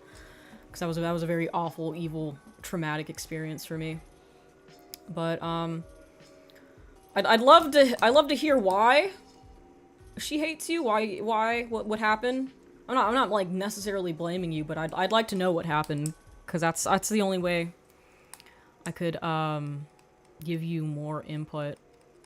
But Satan has spotted reported under my many people's profiles, beds, couches all over the world. Please beware. If you had a giggle or one of your children's voices, please call to Jesus Christ ASAP. Do what he said. What? Okay. Yeah, anyway, that was all I could do, was like kind of drop out of college for a while so I wouldn't have to see him so much. And that was the only way I could avoid this person. But it sounds like to me is that you'd rather fix things with this person. You'd rather they weren't mad at you. In my situation, I wanted this man to be executed by firing squad because I hated him for what he fucking did to me. But I think in your case, it sounds like if you can get her to talk to you, maybe you can patch things up. It's worth a shot, I think. If you're still invested in how she feels about you, and it's not like just like you writing off a person because things got bad. I think you should try to talk to her, because you know that's all I can offer you without any further context. Is you gotta like you gotta see if they're willing to talk it out with you. The real lesson here is your horrible taste in men. Yeah, all right. He was nice to me. I fell for it. He said, oh, yeah, I broke up with her. I'm so happy to be single. Oh, look at you. You happen to also be single because you just got a divorce. Do you perhaps want to make out? And I'm like, yeah, okay. Good stuff. Fell for it again award. Yeah, exactly. Are those dots under your eyes stickers? Oh, I don't have them on today. I forgot to put them on. Now I feel naked. I'm gonna go put the dots on. I need to put them on. That's not cool. Nomen is like really close to my apartment. I can milk his car. I mean, this was 10 years ago, and it was a different campus. So the Nomen campus is in North Hollywood now. It used to be in West Hollywood in the ghetto, and homeless crackheads would sneak onto campus, and they would like sleep in the lounges. So hold on, I'll be right back. I need the dots. I need the dots. I don't feel good without the dots.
Alright, to answer your question, these are stickers.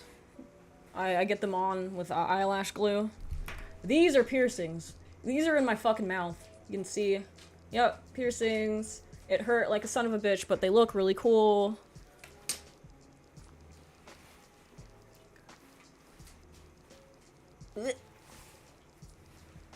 Excuse me, where's the bartender? I'm right here. Oh, there's a dog. There's a dog in the bar. You guys can't see him. He's not showing up on camera. Content dog. Content dog. Content dog is here. Oh, yeah, now you can see him. Look at him. Hi, boys. Hi, content dog. Hi, boys. I love you. Here you go, baby. Here's a good baby. Snake bites, how very 2010s of you. Yeah. I got them because my best friend in high school had them. Because she was insane and she didn't go get them pierced. She just had not a paper clip, a bobby pin with her. And she just pierced herself in the middle of math, and I thought that was cool as fuck. And then I wanted to get them, and my mom was like, "No!" So I waited until I was 30 years old to get them, because I kept forgetting that I could have just done it at any time when I turned 18.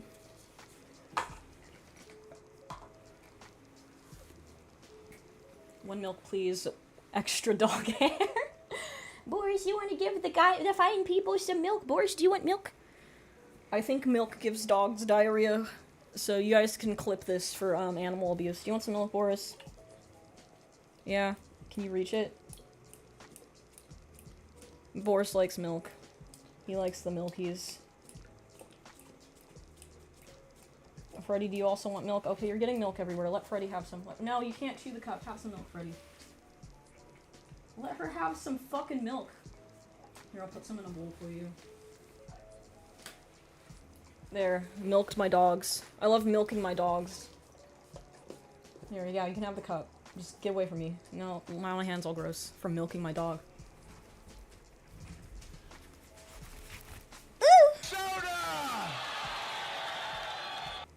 Is it falling again? It is. It's lowering itself. Stop doing that. Okay. Thank you. Fucking camera. Fuck ass camera. Milking your dog, typical white woman. only 75%, okay? I don't want to get face piercings because I would ruin my gums or teeth or something, but they look cool. If you have the flat backs, it doesn't fuck with your gums. If you have the hoops, then maybe they will. But I had hoops on for like a year. It's like a sensory nightmare for me because I can't put on my lip balm properly with hoops. So I went back to having studs, and the studs have a flat back, so it's not gonna do anything to your teeth. My teeth just look like this because they're crooked, and they're always crooked. Milking dog Joker, very poor choice of words. No, I did that on purpose. I love milking my dog. What's wrong with milking your dog? Boris loves milk. I'm not gonna deny him delicious milks. Alright, next one. I have a large and close group of friends. We've been friends since high school, and we've worked very hard to maintain that. But recently, I've started doing some volunteer work. I'm, it's nothing too big or crazy. I'm just a volunteer English tutor for Ukrainians who are affected by the war. I've been following the war for a while. I donated to causes. I wanted to help more, so I just started doing that volunteer work, and I feel very satisfied and fulfilled with it. It's very important work to me, and I'm glad to be doing it. But my friends don't really seem to care anytime that I, try and talk about this thing that's really important to me. And it's not like I'm talking about it every 2 seconds and just forcing the issue every time. Just, I'm friends with teachers, and they'll spend hours and hours, I'll listen to their stories about the classroom and, the gossips and the dramas and, oh, my student's going through this hard time, and then I'll try to contribute, with what's going on with my students or oh boy. And then they just change the subject, and and they're not particularly squeamish, we'll have these deep conversations about, Israel and Gaza or Sudan or Venezuela and things. No one shies away from those conversations. The other half of our friend group is, the defense industry. And, it's just everyone will talk about basically anything else except the thing that I'm doing. And it seems to just make people uncomfortable. And I don't know why, you know, from what I've gotten from them, we're on the same side of the issue. And, yeah, I don't know. I don't know how to talk to them about it anymore. It just kind of feels like I'm a little kid. They're like, oh, that's nice, sweetie. And then just pat me on the head and start talking at the adults table again. My question is, why do you need them to care about it? Not that it's, like, not valid and important.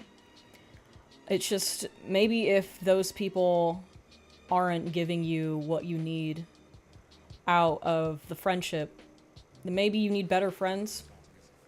But you also, you know, you can't, like, you know, you can't force people to get as in-depth with things as you are. And I understand that this is, like, this is something that is very close to you, since you work with these, I believe you said it's Ukrainian refugees. And it's good that you at least have been able to find some people that are willing to engage with a dialogue about it with you. But I think you can't expect everybody to have that same level of empathy for certain things. Not because, like, you know, they're bad people or anything, but, like, you know, with activism, I've found that a lot of people are just more interested in it in terms of being performative about it. I think, like, for example, the difference between the Ukraine thing and the Gaza thing is that the Gaza thing is more recent. That's the hot button issue, because, you know, you get more social credit by caring about Gaza, and the Ukrainian disaster, that was more of, like, well, when did that happen? Like 2022? Yeah, people don't give a shit about that anymore, and it sucks. Because that's not the current thing anymore. It's important, but in the eyes of people who are performative activists, it's not as important as Gaza. When, you know, that's a bizarre thing to say, because every human life is important, no matter where they're from or how recently a tragedy happened to their people. But that's the mindset that a lot of people have, and I think where your problem lies is that you're essentially disappointing yourself by having these expectations for people who, by the sounds of things, it sounds like you're, like, early college age. And yeah, a lot of people are very stupid at that time in their life. So yeah, they probably don't have the neurons to give an actual shit about these things that are affecting a lot of real people. But, you know, I wouldn't, like, throw the whole friendship in the trash. It's just, like, you know, you have certain conversations with certain friend groups. If you really want to talk about the whole Ukraine thing, then I would suggest continuing to talk to the people that are responsive to it. Like, there's things that I want to talk to friends about, but I withhold it because, like, I know either those friends don't give a shit or it makes them uncomfortable, and, you know, I just rather not put up with having those conversations with those friends. And, you know, that's fine. Just, you know, maybe you find more people that care, but you can't necessarily blame people for not caring, you know, especially when it comes to, like, these foreign affairs. That people are either very performative about it, or they're kind of just like, you know, we've got enough problems domestically. What would I even do about the whole Ukraine refugee situation? So it's just you got to find your tribe a little bit more. And some people, they don't give a shit, and that's, like, that's unfortunate for the passion that you have for the subject, but that's just reality. I would just straight up ask them why they don't want to engage in a conversation about it. I can't talk about 90% of work-related things with my husband because he has a lot of medical anxiety, but he's told me that, and I know what not to bring up with him. It sucks sometimes that we've had a conversation about it. If I gotta talk about gross nurse stuff, I've got some friends or family I can talk to. That's also true. I don't think it hurts to just ask somebody why they're not interested in engaging with a particular topic, and don't like go into it like accusatory. Don't be like, hey, why don't you care about this? Just be like, this is really important to me, and I kind of want to know your thoughts about it, but I can see that you're not interested, and I just want to know why, and then I'll never bring it up again. If you just tell me like what the issue is, that doesn't hurt to do. But yeah, it just sounds like you're talking to a lot of performative activists. If I were to guess, is they care more about the Gaza thing, because that's like the fad right now, is caring about like Gaza and Israel and shit. And Ukraine it's so 2022, like, oh my god, we don't care about that anymore. Get with the times, Grandpa. I think most people have forgotten that Ukraine is even having these issues. I don't think anything has changed over there from when it started. I think they're still in deep shit. So yeah, some people you just can't have conversations like that with, and that's fine. Just find people who are willing to have those conversations with you if you like really need to get it out. Hell, there might be people in this chat, in this Discord server, who want to have those conversations. If you want to have that conversation with this dude, just say so. Say so in the chat. Maybe he'll find it. My heart goes out to the guy that got the 4th Emerald and Sonic CD. You're doing the real work there, bud. What? Okay. See, some people don't want to talk about Ukraine. Some people want to talk about fucking Sonic the Hedgehog, man. Just, you know, different strokes for different folks.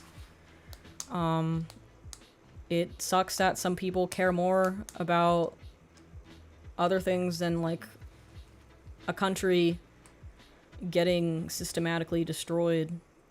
But that's just kind of how it is, man. I don't know what to tell you.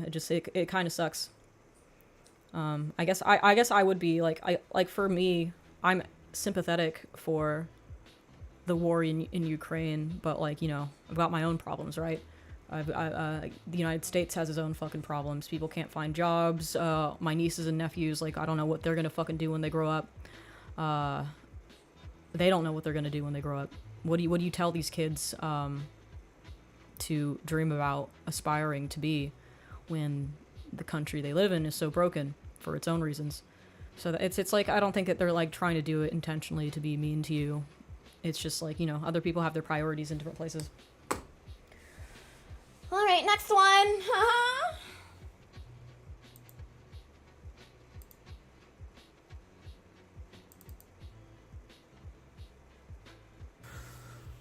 Well, Miss Bartender, I am like so thrown off of myself, considering the fact I could talk to women at the bars and, you know, have a good conversation with them. But when it comes down to like a girl that I'm gonna stop you right there. I just have to say this. You sound exactly like Aaron Paul. You sound like fucking Jesse Pinkman. I just thought you should know that. Anyway, continue. actually want to try like talking to, I just completely fell. It's wild and funny. And that's with both of us matching on like the same dating apps. A lot of similar interests, and like we've seen each other at like emo nights, like for club events and stuff like that. And I've talked to her about her profession, of like her being a photographer for shows, but no confidence into like trying to ask her out on a date or anything like that. And it's so wild that she even told me, like, yeah, I'll be at this next thing. If you be there, we should meet up. And I'm like, yeah. Bro, she's already asking you out. You're overthinking the shit out of this. She's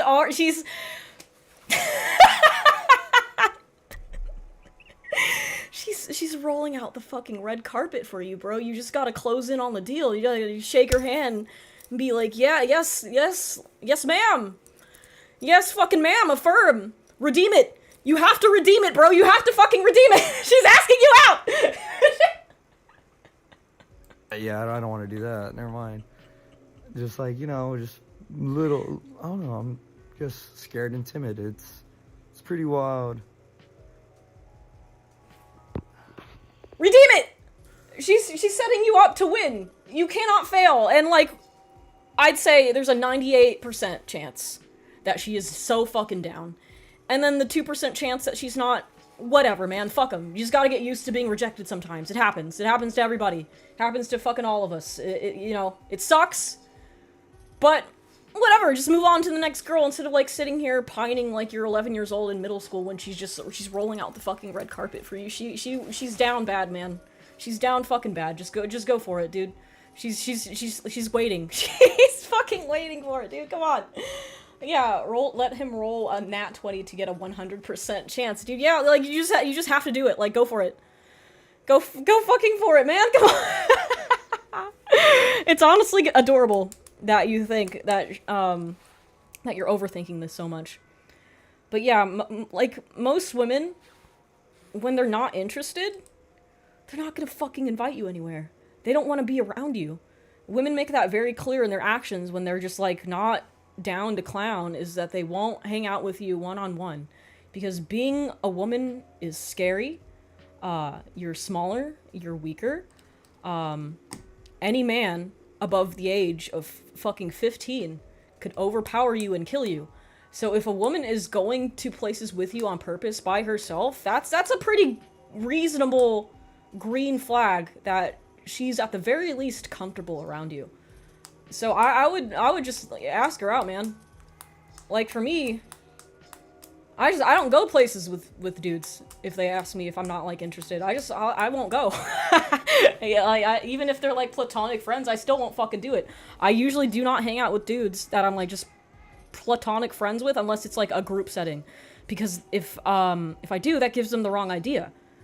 If she's inviting you out to these things and going with you to them consistently by herself, that's like, that's green means go, my dude. Go for it. I will always know if a girl near me is in heat. Yeah, I guess that's a way to put it. Maybe she's inviting him because he buys her stuff. That's another angle. That's a wild assumption to make, but I doubt it. That's a very black-pilled way of looking at it. There aren't as many women out there that are just out looking to take advantage of men financially as you think they are.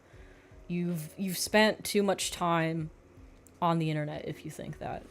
Not every woman is a gold-digging whore. The greeniest fucking light brother. Yeah, man. Because it's I think it's difficult to actually do that and not feel dirty about it. I think it takes a very special kind of person to just fully be out to take advantage of somebody for money. It's exhausting because then you have to like put up with them being there and you don't like them. I think that's like exceedingly rare, and sociopaths aren't as common as you think they are. The internet will make you believe the world is the most vile place imaginable. Yeah, exactly. Also, what's up, Casey? How you doing? Yeah. Don't believe the lies on the internet. The world is not what you perceive it to be from a YouTube video essay about somebody complaining about how bad dating is. You have to go outside to see it for yourself. You can't get your information from the internet. People lie on the internet all the time. That's why the internet is so popular, is because people spend a lot of their time rage baiting other people into believing something, because they're like probably trying to sell you like a fucking dating course, like a red pill dating course to take back your masculinity or something. Don't believe that shit. I need a water. My throat's getting dry. The milk is not helping my throat. The milk is making it worse. I'll be back. I need some sort of beverage that's not fucking milk. It's hurting. It's fucking hurting me.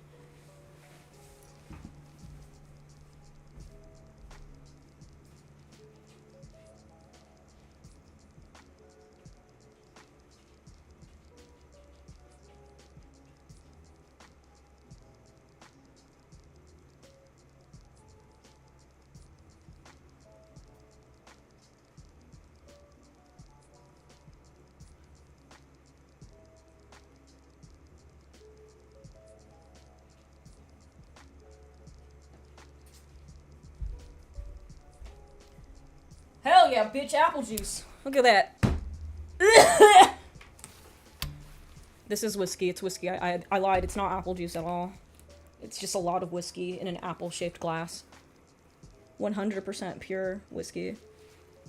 Nice, can we order apple juice too? No, the apple juice is for me. Only I get to have the apple juice. It's mine. You guys can't have any. Yeah. Yeah. Neither have breasts. Apples have breasts. What are you talking about? Can I get some apple juice and milk mixed and stirred, please? That doesn't sound terrible. It's like a smoothie, but not really. I don't deal well with rejection, so I just go through the rejection scenarios in my mind in advance to prepare how I will react, and then it's not that bad if they do. That's a decent strategy, I think. But you should try overall to not say that about yourself and just realize that rejection happens all the time in life, and if it happens, it's not the end of the world. It doesn't have to be something that you don't take well. It's just, that's just part of life. Bro, I didn't know you had a Discord server. We advertise the Discord server all the time. Bishop's in here right now telling us about the Discord server. We have an awesome Discord server, actually. It's like, I've checked out Discord servers of other content creators that are like much bigger than me. Our Discord server is way more active and people make friends on there. And it's because, I think it's because I let people say whatever they want within reason. Like, as long as you're not pissing somebody else off, like as long as you're not rage baiting or being intentionally rude to somebody in order to make them mad personally, you can say whatever you want. And I think people fuck with that heavy because the internet is so censored and sanitized and really annoying to enjoy. Rejection makes you stronger for the next one. Yeah, exactly.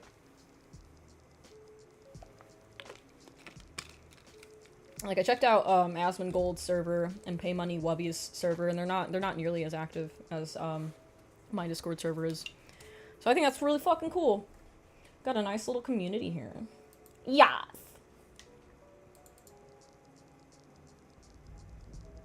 Hi Mika, thanks for listening to my problems.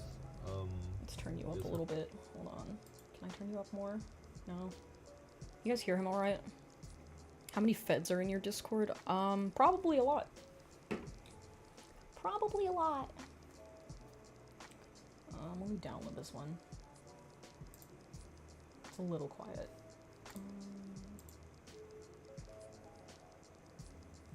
By the way, if you've recorded your face, I'm not going to show it on stream because it's important that I show my face because I'm a girl, and that's why people come to the stream, because I'm a woman. And if I show a man on the screen, people will leave. And most of you are men. Hi. Turn it up. Turn it up. It's almost at max volume. God damn it, dude. Just turn on my volume up more. Okay, one more time. You can even tell by the chat this is low viewership, but the chat spaz like an over 1,000 viewer stream. Yeah, exactly. Hi Mika, thanks for listening to my problems. God damn it. Okay, turning off the alert box while this man speaks. One day, and I'm currently hiding in the car right now. I have a very abusive 1-year-old, and yesterday he smacked my glasses off my face and broke it. So I duct tape it. So I'm hiding until he comes down. Can't hear squat. You guys can't hear him? God damn it. Alright, let me let's see what we can do. I'm just gonna open fucking CapCut so I can mess with the decibel levels of this. It's okay. If when it's janky the first time, that means the second time it's gonna be amazing. So this is a good... We stress test live because that's more fun. So let's just open CapCut for a sec. Create project.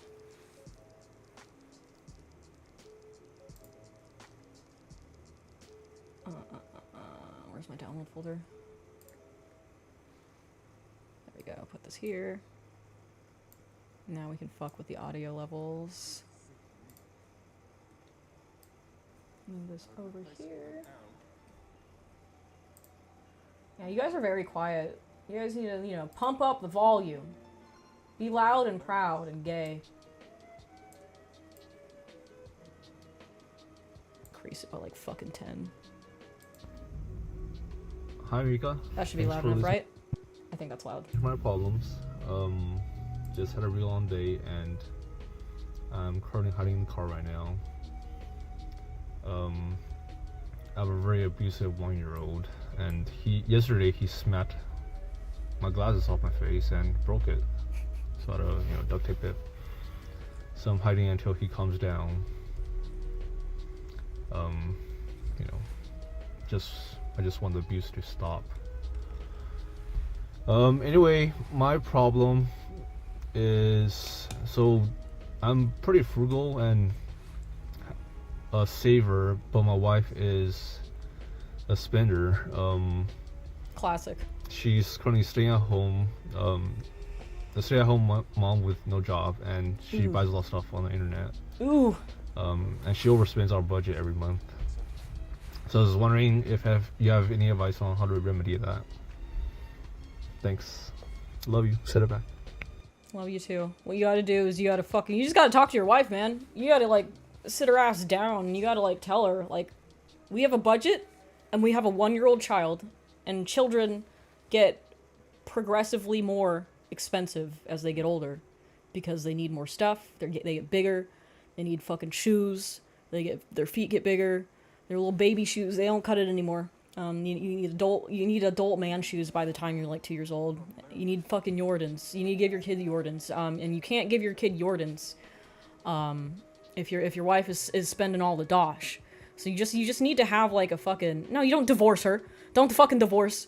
You just need to have a serious conversation with her and tell her like, yo, I'm fine being the provider, but you have to respect our budgetary restrictions, and if you want to do extra spending, then you got to get a part-time job or something. And I know that's hard with a 1-year-old child, but overall the 1-year-old child comes first, right? So that's why the budget exists, is so you don't get into deep shit and your kid doesn't like go hungry because you overspent, because like anything can fucking happen, man. Like I've heard that there's a lot of people in America that they're just one medical emergency away from having to declare bankruptcy. Because, healthcare is expensive. So you have to be saving up for rainy days like that, because they do fucking happen, and we have the worst healthcare in the planet. So you really gotta talk to her, man. You have to respectfully tell her that she can't be fucking doing that. It's not good for the long term. And you shouldn't have to like do anything childish, like with a kid you just like you don't give the kid the credit card number, right? But with like she's an adult, and I imagine you guys have like a joint bank account, and if you were to take away the joint bank account, that would cause a lot of friction, right?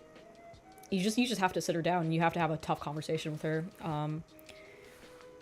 I'm not like the most financially literate person in the world, but maybe your wife's not either, but that doesn't mean that the conversation can't happen.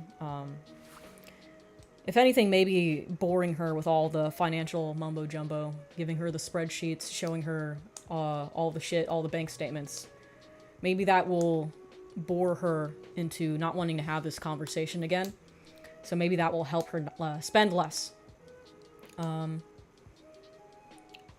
But yeah, if she wants spending money, she's gonna have to probably get a job, which I don't imagine you'd be able to very effectively if you have a 1-year-old child at home. He's not cooked. You just have to talk to your. You have to be able to have tough conversations with the people that you live with, especially people that you're married to. And this is really important because I believe the main cause of a lot of divorces is financial friction. So it's really important that he has this conversation with her. It's very imperative. I don't know how you would go about doing this conversation with her, because I don't know what kind of person your wife is, if she's like the kind of person that avoids conflicts or if she's like very receptive to things. I'm gonna assume that you haven't had this conversation with her at all, So if you haven't, then you definitely need to schedule that with her. And, you know, don't get mad at her. Don't show too much emotion whatsoever. Just, like, you know, give it to her straight. Like, yo, we have a kid. You can't be buying stupid shit on Amazon. Don't say stupid shit, because that'll like set her off. You have to, like, it's a tough balance, because you don't want to have to walk around eggshells to have these conversations, because, you know, any reasonable adult should be able to have this conversation with their partner. But you do need to be straightforward with her. You got to tell her to cut down on the spending. Yeah, set limits. Being married sounds so shit for the most part. No, not necessarily. I think, you know, because my uncle also has this problem. Because my uncle, he came from Argentina 2 years ago now. His wife is very much old-fashioned Argentinian woman, where she thinks, okay, well, I'm the wife. I gave you a child. I don't have to fucking get a job, so I'm not going to. He has this exact problem with his wife, and I think it comes from the fact that my uncle doesn't even want to have the conversation with her, because he's, like, vaguely afraid of her. But you do have to, you know, sometimes you gotta be the person that puts their foot down. You gotta be the person that says no, and it's uncomfortable, but, you know, things will only get worse if you don't have this conversation with her. So, you know, you're stuck between a rock and a hard place. So you just gotta talk to her, man. Damn, Mika is so wife-coded. It's showing. I'm just old, man. I've just gone through a lot of shit with people. We really don't value our partners, huh? It sounds like this woman just needs to be told no. It will be good for her too. Yeah, I believe that.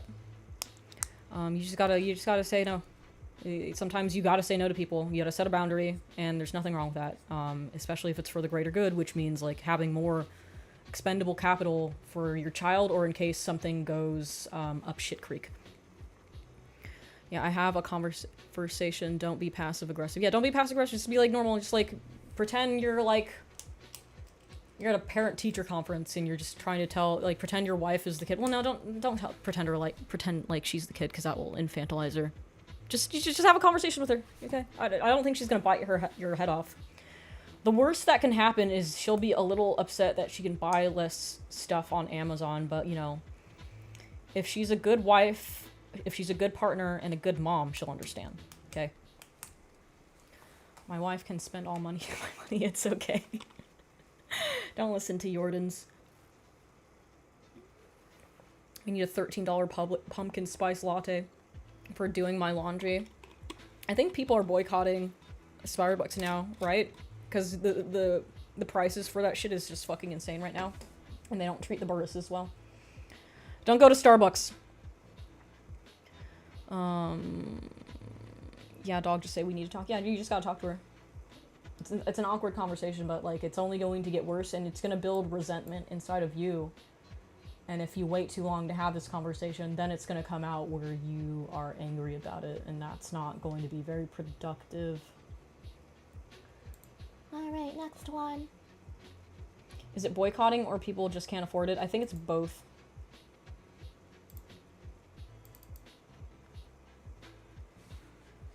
Hey, Mick. Ah.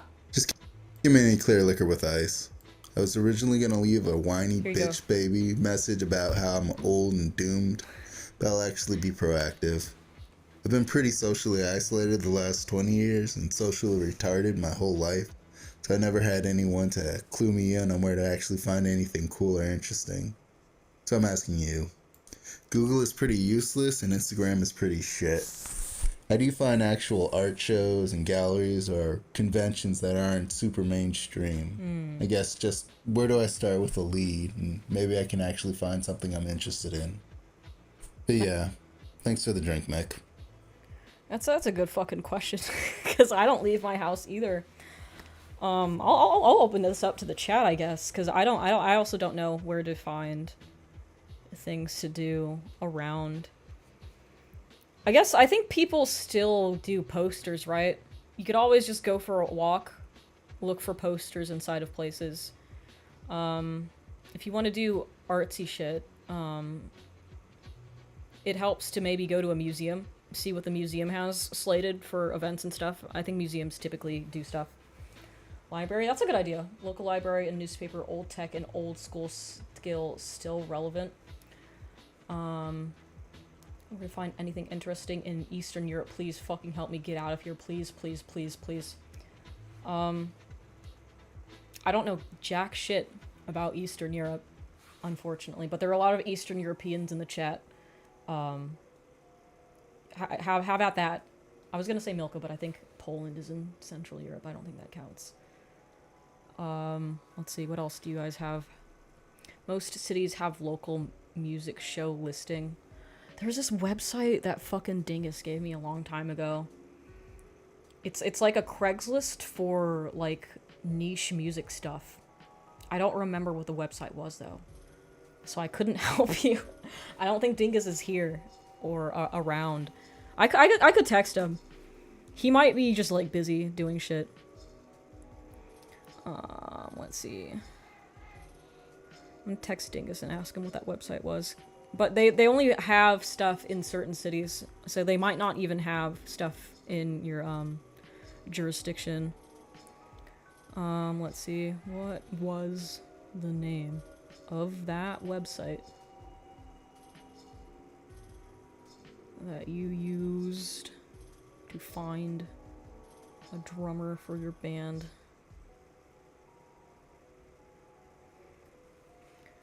But, you know, yeah, just, I would try going or looking for places in your city, like, you know, cafes or bars that have, like, some sort of live music scene. I think that's a good place to start. You can always ask Reddit. Don't ask Reddit. Does Spotify tell you about when things are happening, like, concert-wise?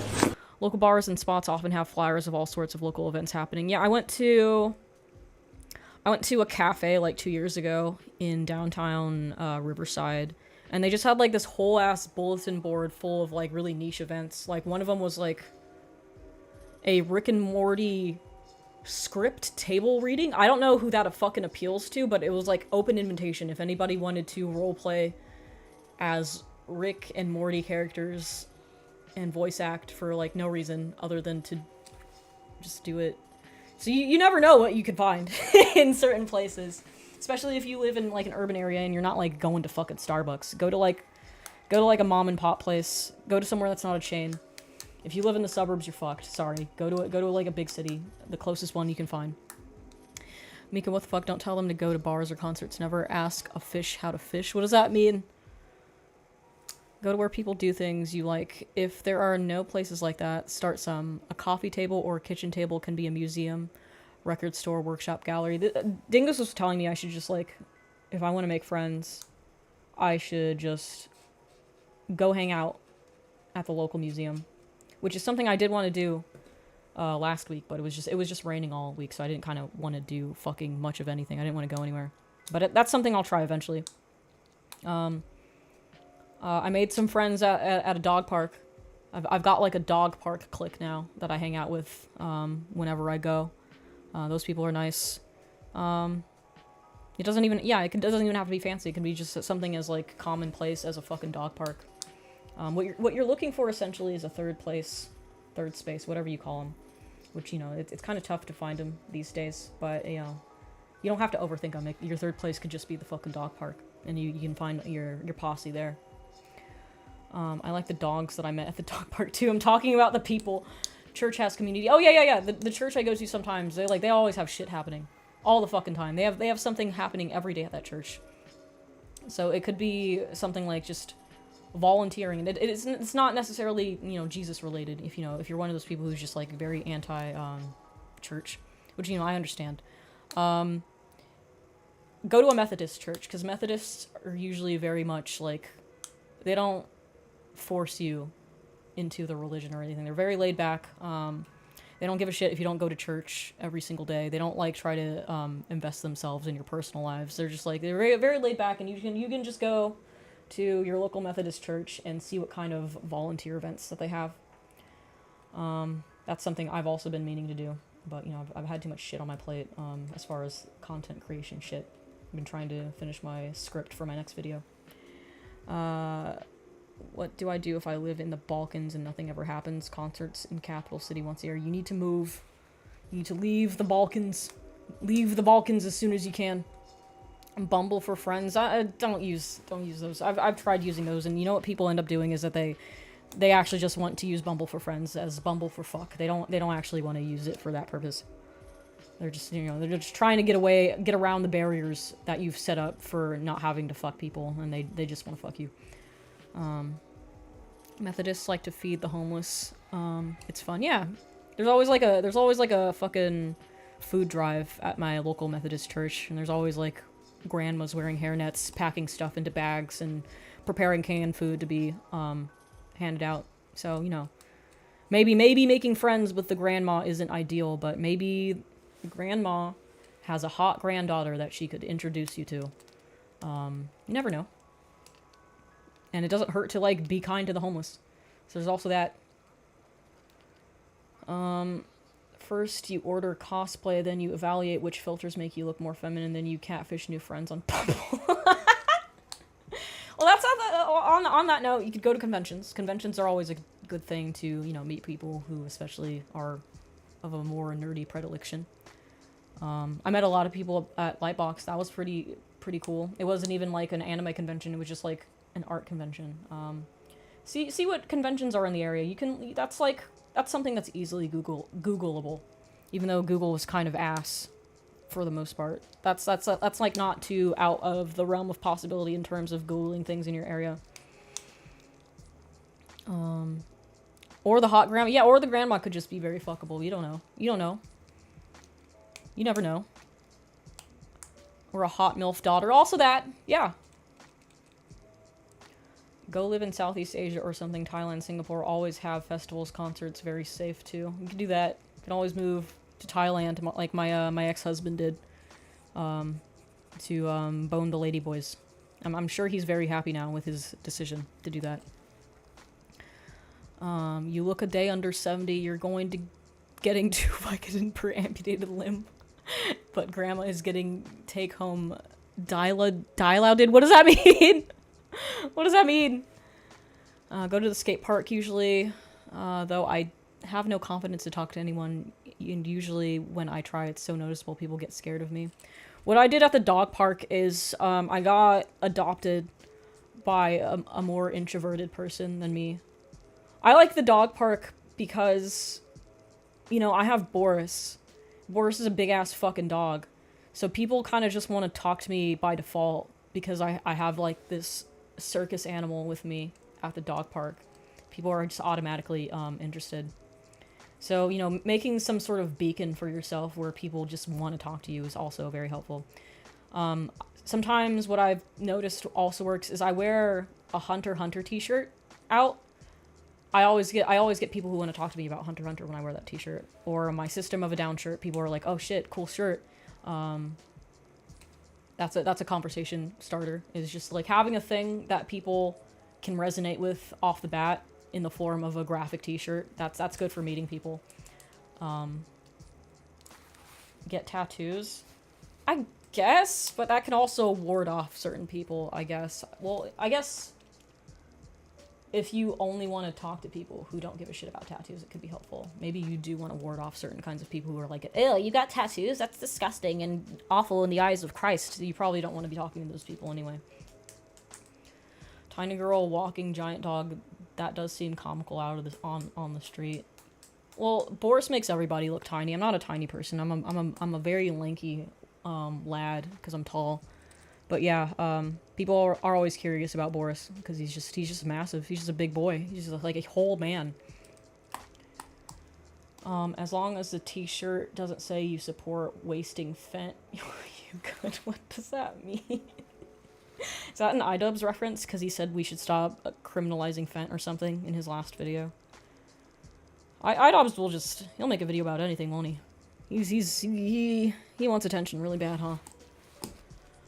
If you don't mind thinking about a future as a lampshade... Huh? What? Hold on. Future as a lampshade tattoos can be very cool, IMO. What? Why? What? What do you mean, future as a lampshade? Do you think... What? Are you talking about, like, that one Japanese artist who would go around to, like, very old Yakuza members and say, hey, bro, I like your tattoos. Would you mind if I had your skin after you died? That's a real thing that happens. That's what that sentence made me think of. Geez, I didn't know I was so affected by the culture I quoted by accident. Alright, well, you know. I don't think it's as difficult as you think it is. You have to put a little effort into it. And you'll find things to do where you are, unless you live in the Balkans, in which case you're screwed. You could always, like, develop a drinking problem, probably, if you're in the Balkans. There's got to be bars, at least, in the Balkans, and then you could be an alcoholic with other Balkan people who also hate living in the Balkans. I heard Croatia's nice, though. I think Croatia's, like, the nice part of the Balkans. You should consider moving to Croatia. Hey, sweetheart, how's it going? Now listen, I'm an anime fan, alright? I love anime. But whenever I tell my friends that— Wait, you live in Croatia? Like, okay, I guess not. My grandma said Split is really nice. I guess not. Never mind. Anyway. Redo of Heal is the greatest anime of all time, no one fucking believes me, and it's starting to piss me off. Wait, hold on, wait. Hold on, sorry. But whenever I tell my friends that Redo of Heal is the greatest anime of all— What anime? What did you say? Redo what? I'm an anime fan, alright? I love anime. But whenever I tell my friends that Redo of Heal is the greatest anime of all— I don't know what he's saying. I don't know what he's saying. What? I've never heard of that anime in my life. Redo of a Healer. Redo of a Healer, okay! A redo of a Healer, I can understand now, I get it. Okay, continue. Time, no one fucking believes me, and it's starting to piss me off. I keep texting people, hey, come over tonight, watch the show. Hey, let's get together, let's give the show a chance, huh? No one fucking comes. And I'm starting to take that as a sign of disrespect. I've never heard of a redo of a healer, but with the word redo in it, it probably sounds like an isekai, and I think people have isekai fatigue. If I had to guess as to why they don't want to watch that. The struggles that Kiaru goes through throughout his journey in that show is something I can personally relate to. And when people won't give this beautiful work of art a chance, I have to start to question if they even belong in my life anymore. Because if they don't value that show, I don't think they value me. Thank you. Hold on, let's look up Redo of a Healer. Let's see if this anime is actually good. Redo... no. Well, I'll judge you right now, based on me reading it. A healing magician uses knowledge from his past life and healing magic to redo everything. Okay, so it's an isekai. I'm so tired of isekais. They're all the fucking same. If I've never heard of it, it's probably not good. That would be my guess. What was the last isekai I watched? The last isekai I saw, it was Mushoku Tensei. It's about a guy who is a lolicon who gets hit by a fucking truck. And he gets reincarnated in, you know, your average fantasy setting as a child. So he gets to live his dream of, like, getting to get freaky with other kids because he himself likes kids. It sounds bad, but the first season was pretty good.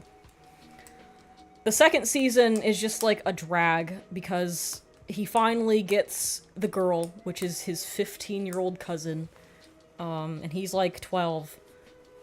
They finally do the do in the season finale of season 1, and then she dumps him and she leaves. And the entirety of the second season is him just being like 13 years old and having erectile dysfunction. And I was just like, oh my god. I can't. Like, it's bad enough that mentally you were 40 years old And then you finally got what you've wanted for 24 episodes. And now you're telling me all of the second season is just about how you can't get your penis hard anymore because your 15-year-old cousin dumped you. Because she wanted to go do more important stuff. It was such a fucking disappointment because season 1 was pretty good, outside of the pedo shit. But yeah, I'm so tired of isekais. Everybody keeps doing them. I get that everybody has like the escapist fantasy, right? But there's only so many ways that you can tell that fucking story. So I'm just like, I can't fucking do it anymore with isekais. I'm like done with them. So I don't blame people for not wanting that. I think they're probably in the right. What do they say on Reddit? You're the asshole for liking Redo of a Healer. It's been done a million times. We're done with isekais. No more isekais. I haven't read the super chats in a minute because I turned off the alert box. Hold on. My bad. Pretend you're in an RPG and can just ask people for rumors they've heard. Nothing is stopping you. What is that? It's Jordan and Bishop arguing in the form of super chats. Don't waste your money like that, but I appreciate it. I need a way to get back to Japan to get more little blue pills. What? I shot my dog because he ate my pot. Am I the asshole, guys? That sounds like an anime title. I can't believe I shot my dog because he ate my pot. Also, my little sister is here, and she got reincarnated as a dragon. Because that's what they title anime now. That's a normal anime title. Replace the blue pills with the purple rhino pills from your local gas station. What is happening? There's definitely no isekai like Redo of a Healer. I can assure you. I disagree. I have isekai fatigue. I can't watch him anymore. It's the same story every time. It's like some nerd who sucked in his adult life and then he gets isekai'd in a fantasy land. It's the same one every fucking time. The only good isekai that's come out recently is the Super Mario movie. That counts as an isekai because Super Mario gets transported to Princess Peach's kingdom and he gets to fight Bowser. That's the only good isekai anime I think in recent memory. Other than that, they're all the same. So my advice to you would be to like get better taste in anime. You should watch The Summer Hikaru Died. It's boy love horror. It's gay and there's monsters in it. It's pretty cool. It's pretty good. Redo of a Healer is horrendous. Don't ever waste your time on it. Okay. Maybe we'll do a watch party in the Discord if it's that bad. Okay, for the next one, the file name is called Miku Balls. I wonder what that means. Yawn. Hold on, it's a little quiet. We're gonna have to download this one. Idiocracy is my favorite isekai. Does that? I guess that does count, huh? I then if Idiocracy counts as an isekai, Futurama also counts as an isekai. ReZero is pretty good. Every time I've tried ReZero, I couldn't get into it. I don't fuck with ReZero. I've tried it multiple times too. I guess I can't do it with fucking isekais anymore. Alice in Wonderland is my favorite isekai. That's a good isekai. Cory in the House is not an isekai. Because he stays in his house the entire time and it's not in like a different place. It's the same house. It's his house and he lives there. It's not an isekai, it doesn't count. Well, let's move this here. No. No, sister!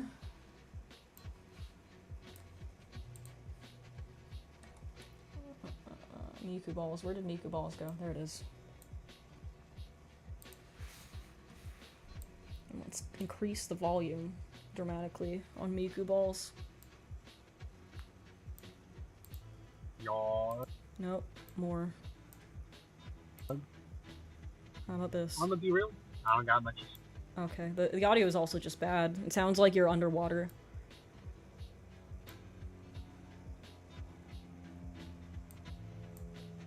I'm gonna be real. I don't got much to say. My life at the moment Sounds like you're recording in a webcam from 2001. Jesus Christ, what the fuck? This is very bad. Let's see. I don't think there's anything we can do to help us. We'll try our best. Is at a standstill. I would like to have done a lot more things, but I mean, at the end of the day, it is what it is. I still got time to do the things I want to do, like art and all that. But at the moment, unfortunately, I don't really have that much time to do art, to make music, to write, to do really anything I find fun. And I chose to be a nursing program, and that's the way it goes. I'm gonna keep it going though, and honestly, if you got any like tips on how I can get faster, at least that way I can try and write more often, or make art, let me know. I appreciate that. I did not understand a word you fucking said. I cranked the decibels all the way up on CapCut. I still can't decipher. I think it's like, yeah, I don't know what you're saying. I'm sorry. Unregistered hypercam tutorial 2 ass. I'm sorry, dude. I could not. I didn't get any of that, man. That's I don't know whose bad that is, but I'm not gonna blame myself. You gotta not. When you're recording on your phone, you have to have it like up here, not in 2 rooms. You can't be recording your audio when your phone is in your bedroom and you're in the bathroom. You can't. That's not how recording stuff works. You gotta take your phone out of the water, out of the aquarium that you have, and try again. So we're gonna move on. All right, let's see. I'm using text to loud. Text to speech is good. If you're not 100% sure that your recording equipment is going to be baller, you can always just text to speech. because English isn't my first language and I want to make sure my words are clear. I feel like I've lost control of my life. I need a wake-up call from someone. Wake up! So there we are.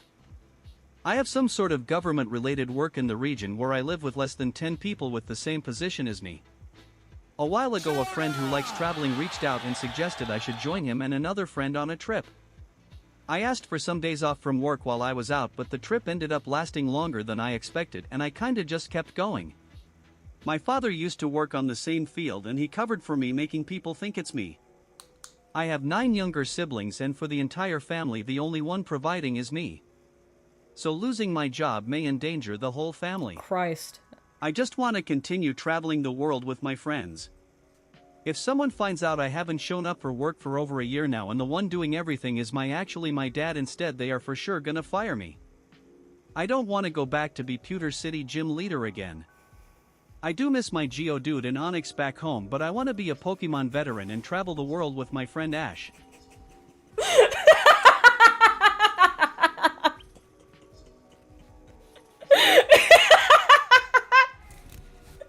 You motherfucker, you got me so good. You fucking bitch. You fucking dickhead. You motherfucker. You absolute motherfucker. You got me right in the nostalgia too. God fucking damn it.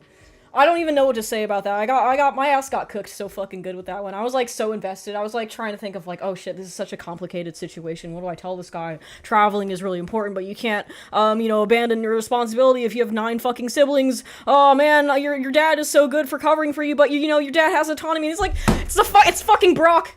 It's fucking Brock. It's Brock from Pokemon. God damn it. You motherfucker. Son of a fucking bitch. Okay, that was good. That was a good one. I can't even get mad. I got like really sweaty listening to that too, because I was just like, oh man, how do I give advice to this dude? That was good. I have like half a mind to permanently ban you from everything I ever do on the internet, but that was very clever. I hate you. Next. The Brock sweats. I have to turn on my fucking air conditioner for that one. Oh god. Let's take this fucking sweaty ass jacket off. Oh my god, you motherfuckers. You absolute motherfuckers. Give me swamp ass.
Alright. Okay, I'm back. Had to recollect myself after that one. I feel so betrayed. That was fucking evil. Put my jacket back on. Now I can't regulate my body temperature. Oh.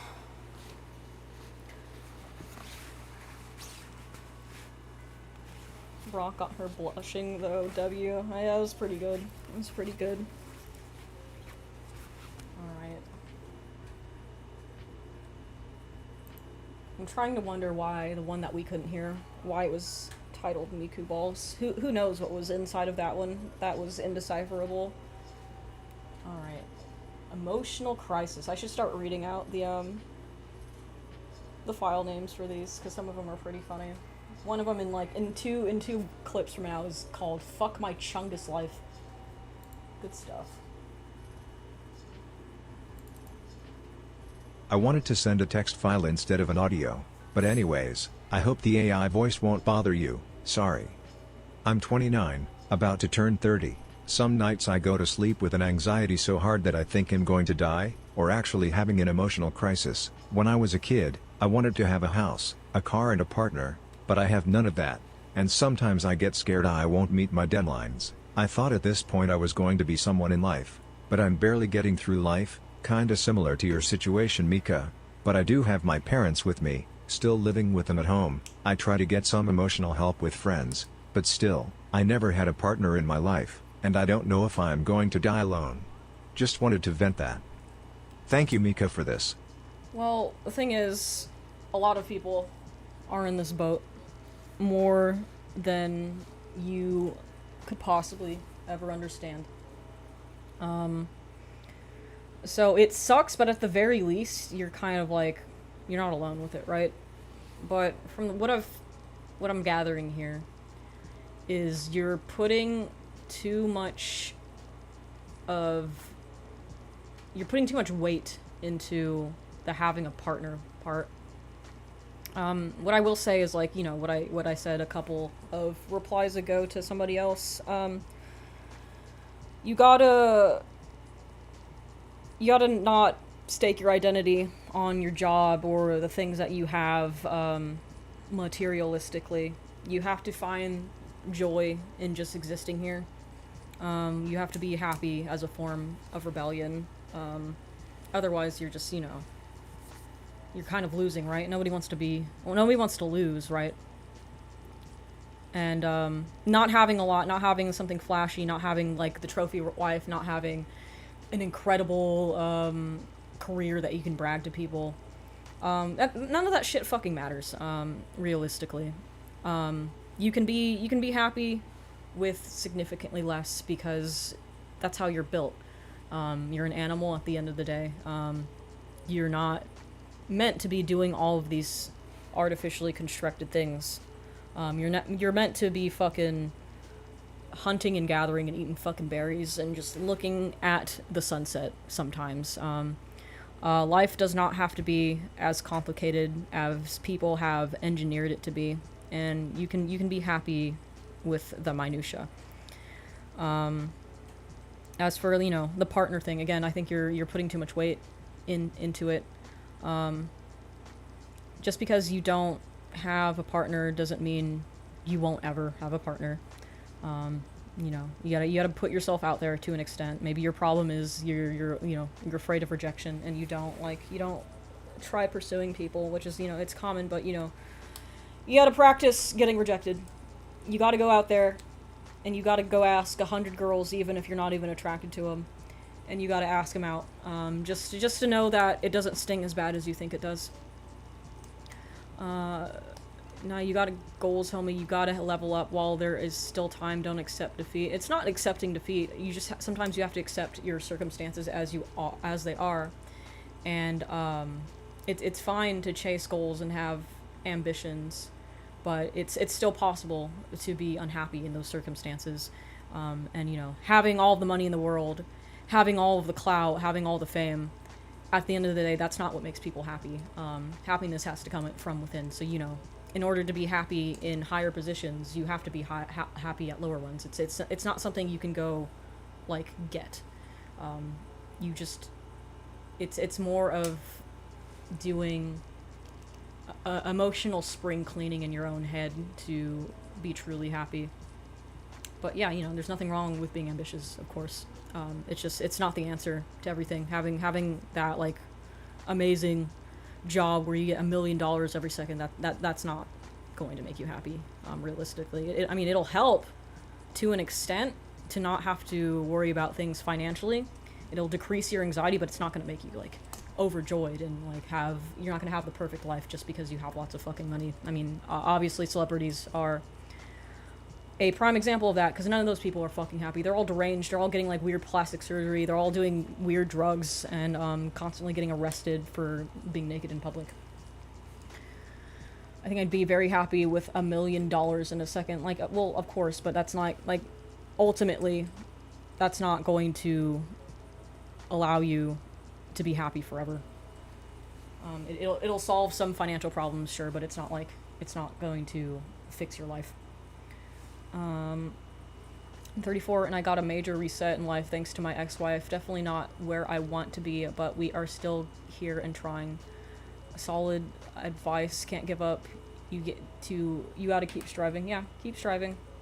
But, recognize that happiness comes from within. Thank you for the bits, because I didn't hear it because the alerts were off. Sorry, I keep having to turn them off and on again. Confidence is really important and is really hard to fake, so find ways to become confident in yourself and then experiment with it out in public, face-to-face with strangers. Yeah, that's what you gotta do. You just have to, like, learn to fucking talk to strangers. This is what I was said during a dating advice stream, is a good way to just practice talking to people is just talk to fucking cashiers at the grocery store, because they have to talk to you. They have to talk to you at least a little bit, so it's a good place to, get some of the awkwardness out. And, there's somebody for everybody. Because, like, I'll see some of the weirdest, most hideous people alive, and they've got, like, fucking partners. Like, everybody on 600-pound life is married, for example. So, it's all about your confidence. The vodka cup was nasty and I don't feel anything. That's probably because it was milk. It's probably because it wasn't vodka at all. It was perhaps maybe a milk of some kind. Thank you for the super chat, Pale Hands. Just because society is a stage does not mean we should place our performances before a living. Very, very wise words. Pale Hands gets it. Pale Hands gets it. Me, I am too autistic and love staying home. All I want is a chihuahua. See, that's a reasonable goal to have. Go get you a chihuahua. Like, I guess I say all this stuff because, like,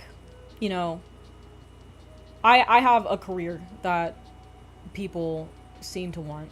I've had careers people have seemed to want. Like, when I was a 3D character modeler and I worked for Marvel, everybody always says, "Oh wow, that's so cool!" And then I got there and it actually wasn't cool at all, and it didn't, like, it didn't increase my overall happiness in life. And now I'm, like, a YouTuber and shit, and that's cool, I guess. But mostly what I just want is, like, my mom.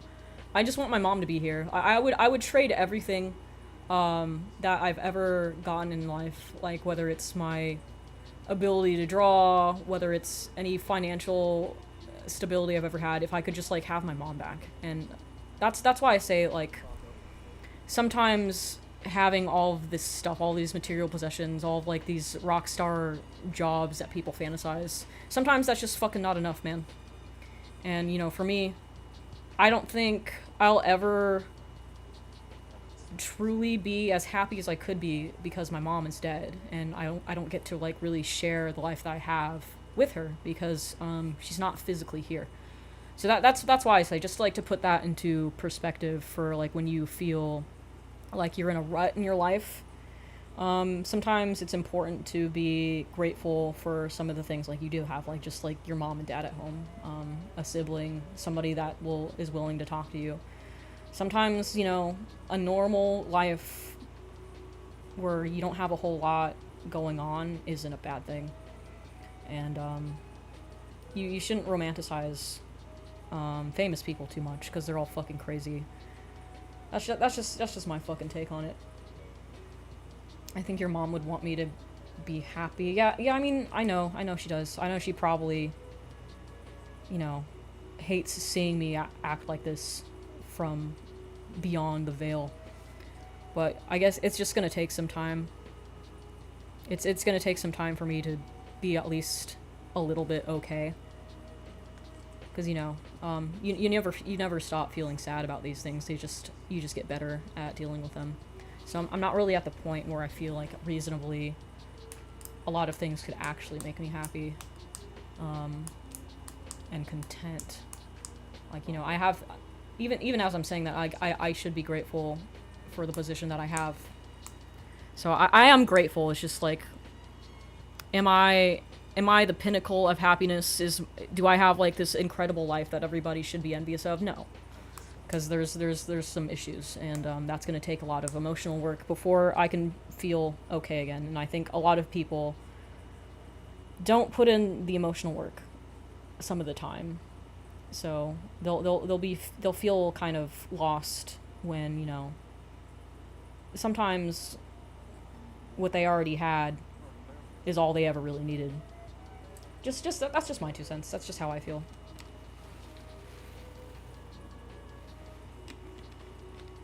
The celebrities are drugged by the government, making their brains into mush. I think celebrities take drugs on purpose. I don't think the government has anything to do with it. I think when you get to this point where you just have crazy money, it's kind of like living life on sandbox mode, but you can't just pick up a new game. You're just kind of fucked. If you're like weak-minded anyway. Like I'm pretty sure. I guess if there's anybody that you should be jealous of, it's probably like PewDiePie. I think PewDiePie has like the ultimate life.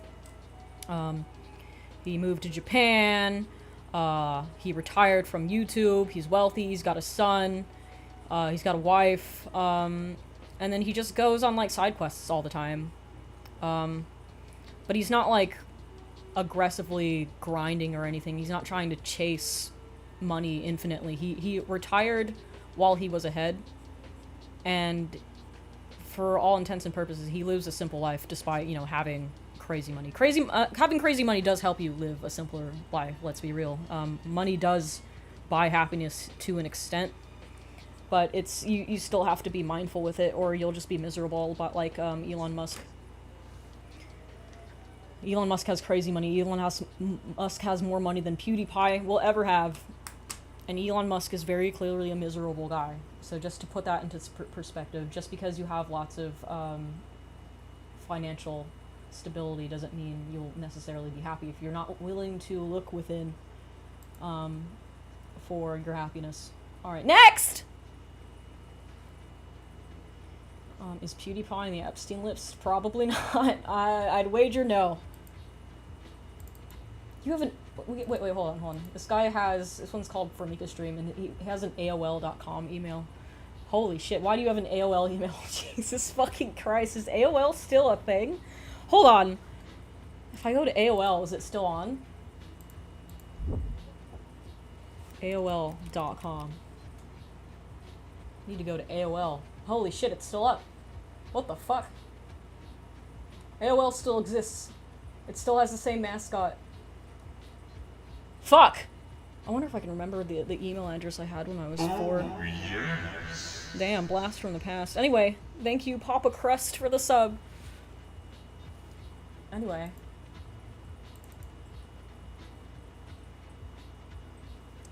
Any advice for the artist who, Hold on, you're a little quiet. Let's download this and put it into CapCut.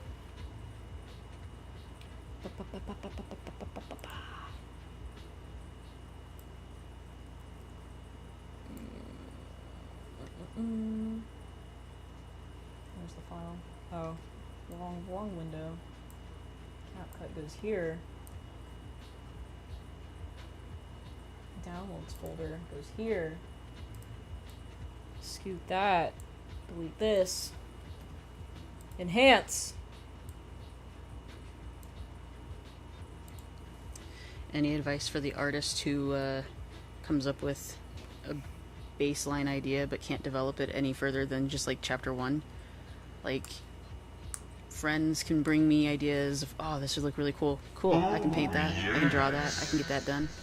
You know, they come up with a plot line or something, or like, you know, the start of something that they could turn into like a whole series. You know, then yeah, I've got suggestions, ideas, things for them out the wazoo. But when it comes to my own stuff, it's really difficult for me to go beyond like chapter 1, or like just a couple random moments of, haha, this would be funny, like in a storyline that's basically like this. But like I said, it's just the basic idea. So many of my ideas end up sitting on a shelf because I have chapter 1, and then my brain's just like, yeah, no, we can't cook anymore. That's it. That's what you get. So it's just rather frustrating, because I think I could potentially make some really cool shit if I could, you know, do more with it.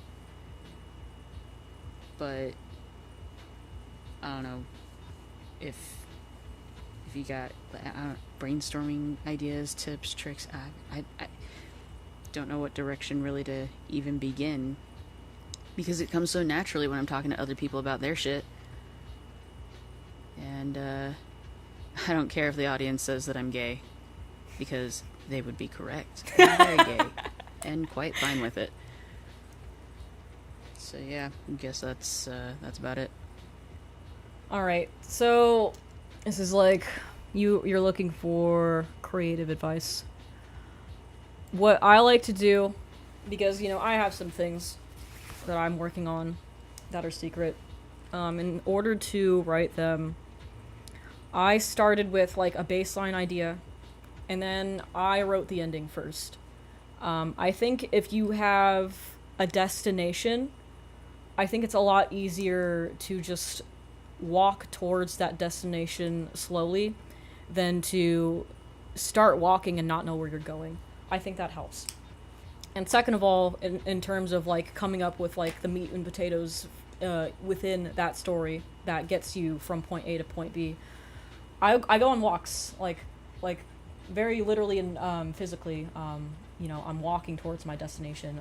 I find that I go on like autism walks, and I'll like pace in my backyard, and I'll just let my mind cook. I'll just let my thoughts go wherever they want, and I'll write down the good ones, and I'll have like the scenarios in my head, and I'll just walk. I'll just walk until, you know, the creative juices start flowing, and then that's where I get basically any idea I've ever had for anything. And it's not even just like, you know, a story that I'm working on. It's like ideas for YouTube videos, ideas for Instagram shorts. Like the one of the first Instagram reels I ever did, the glory hole attendant one. That was just like an insane idea that I had when walking my dog. I just like, oh, that would be funny if somebody did a video on that. And I'm like, wait, I could do a video on that, and I did, and then that went super fucking viral. Just stuff like that. Go on a walk. It helps. I think, you know, at rest, the blood tends to pool in your brain and not much happens. But if you have the blood flowing, that's like you're getting more oxygen into your fucking gourd, and that makes it easier to, you know, have creative thoughts. The second and more spicy option is to do drugs. You can do magic mushrooms about it, and you'll come up with all sorts of crazy shit, because you won't be inhibited by your like, oh well, that sounds stupid. Because when you're on mushrooms, everything is a good idea, and you don't necessarily have to have mushrooms in your possession to think like that. You can just realize like, oh, there's no bad ideas. Every idea is good. I'm gonna write down all of them, and then I'm gonna go back and then I'm gonna sort out like which ideas of these good ideas is the best idea, and then you go with that one. That's what I do. I just get more oxygen, bro. Yeah, get some fucking plants. I'm sure that'll help. But I think exercising, even if it's just walking, I think that's good for your brain.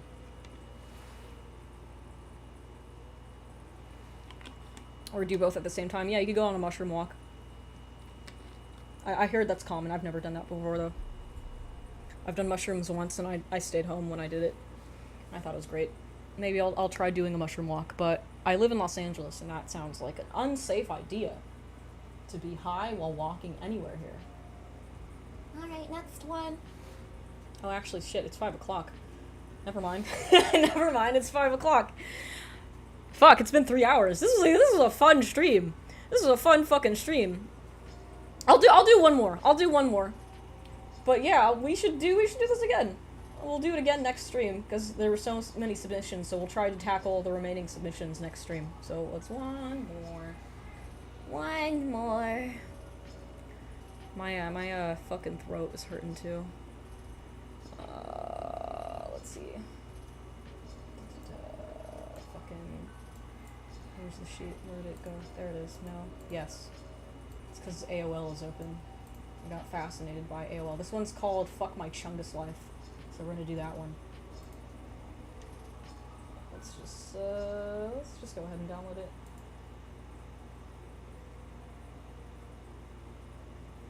I don't know if we'll do stream Friday or Sunday this week. I think I have something to do on Friday. Thank you, monkey. I dig the horns. Thanks. I dig them too. They kind of hurt after wearing them for a while. Somebody, I think, wants me on some sort of podcast on Friday, and I have to record something. I don't know if I can, like, pre-record it or what time we're doing that at, but I'll let you guys know. So if I don't see you on Friday, I'll see you on Sunday. Let's open CapCut here.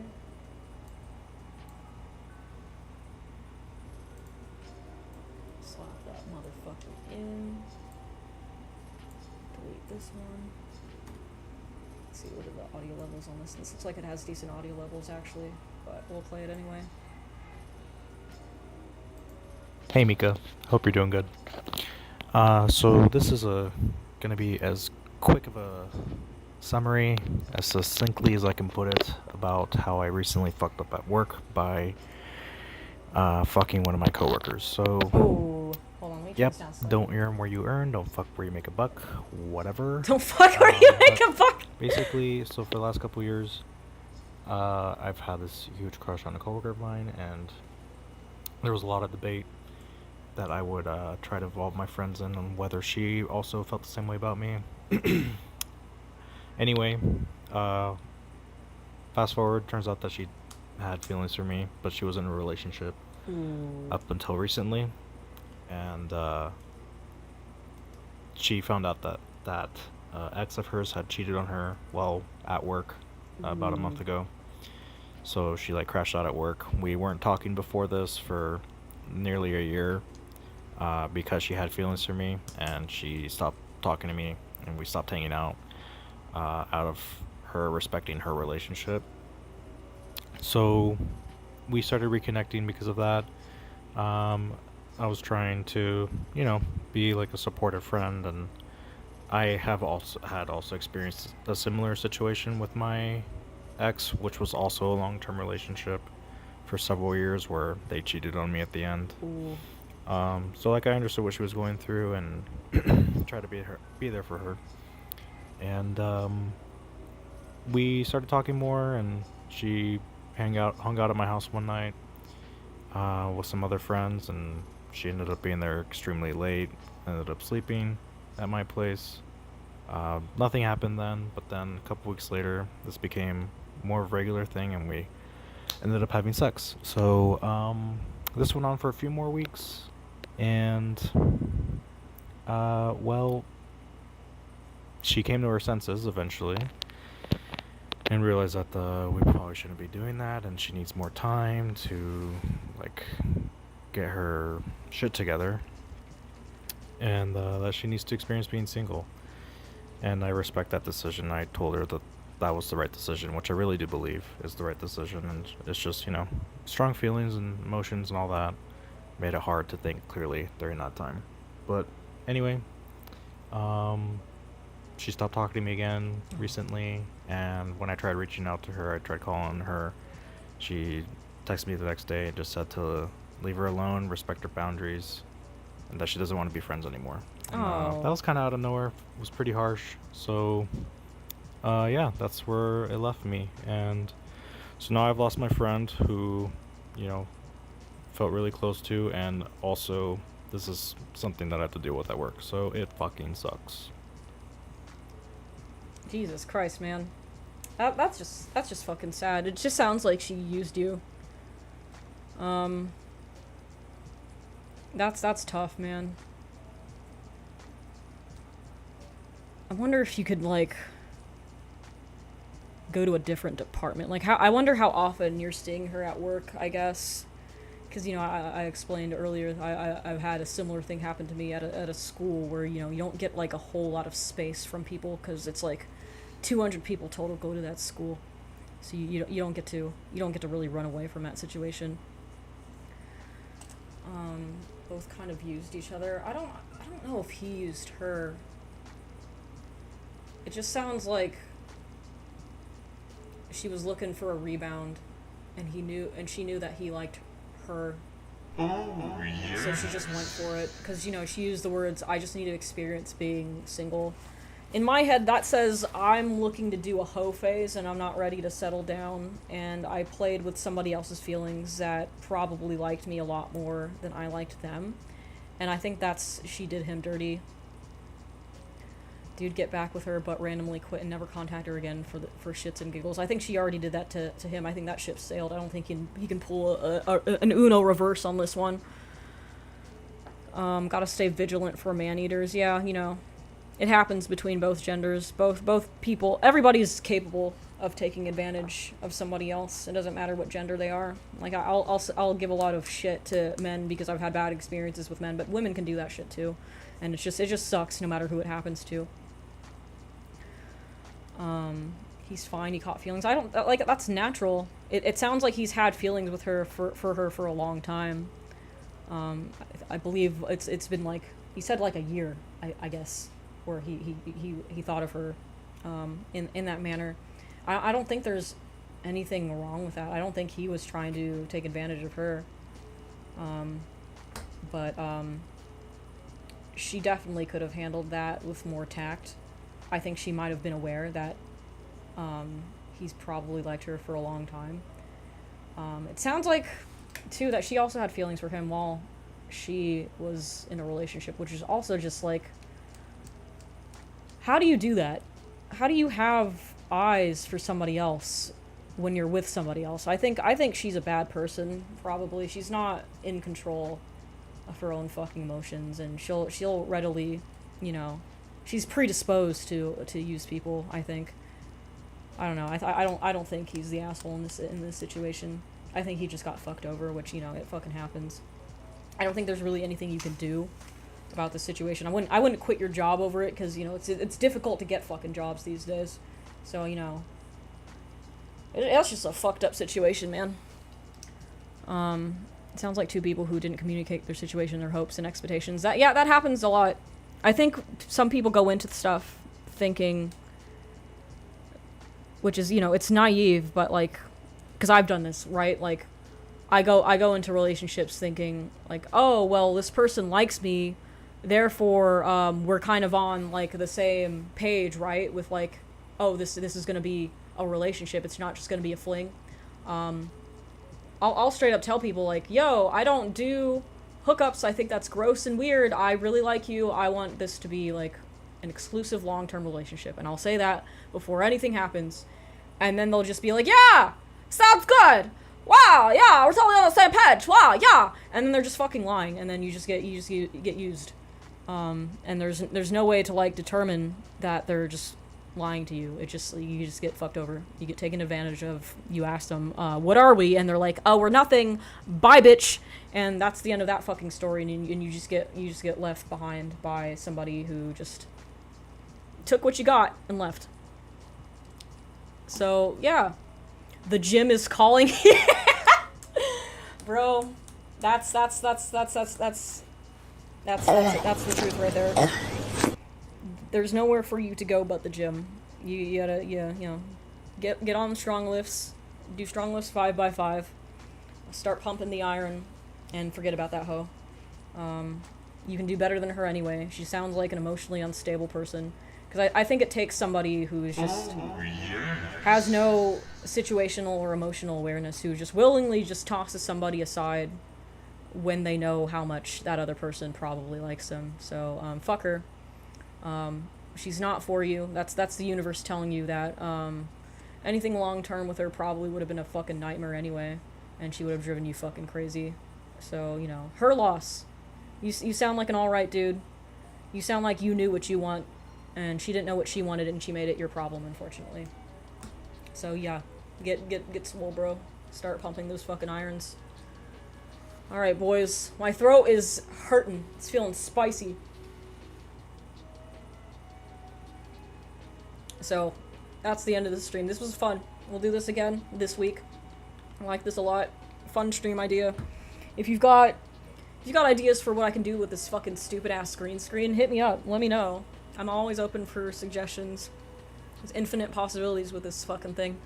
This is a silly idea. But yeah, I'll see you guys. I'll see you guys next time later in the week. See you guys. Thanks for coming. It was fun. I had a good time. See you, boys. Love you. See you back. Bye bye.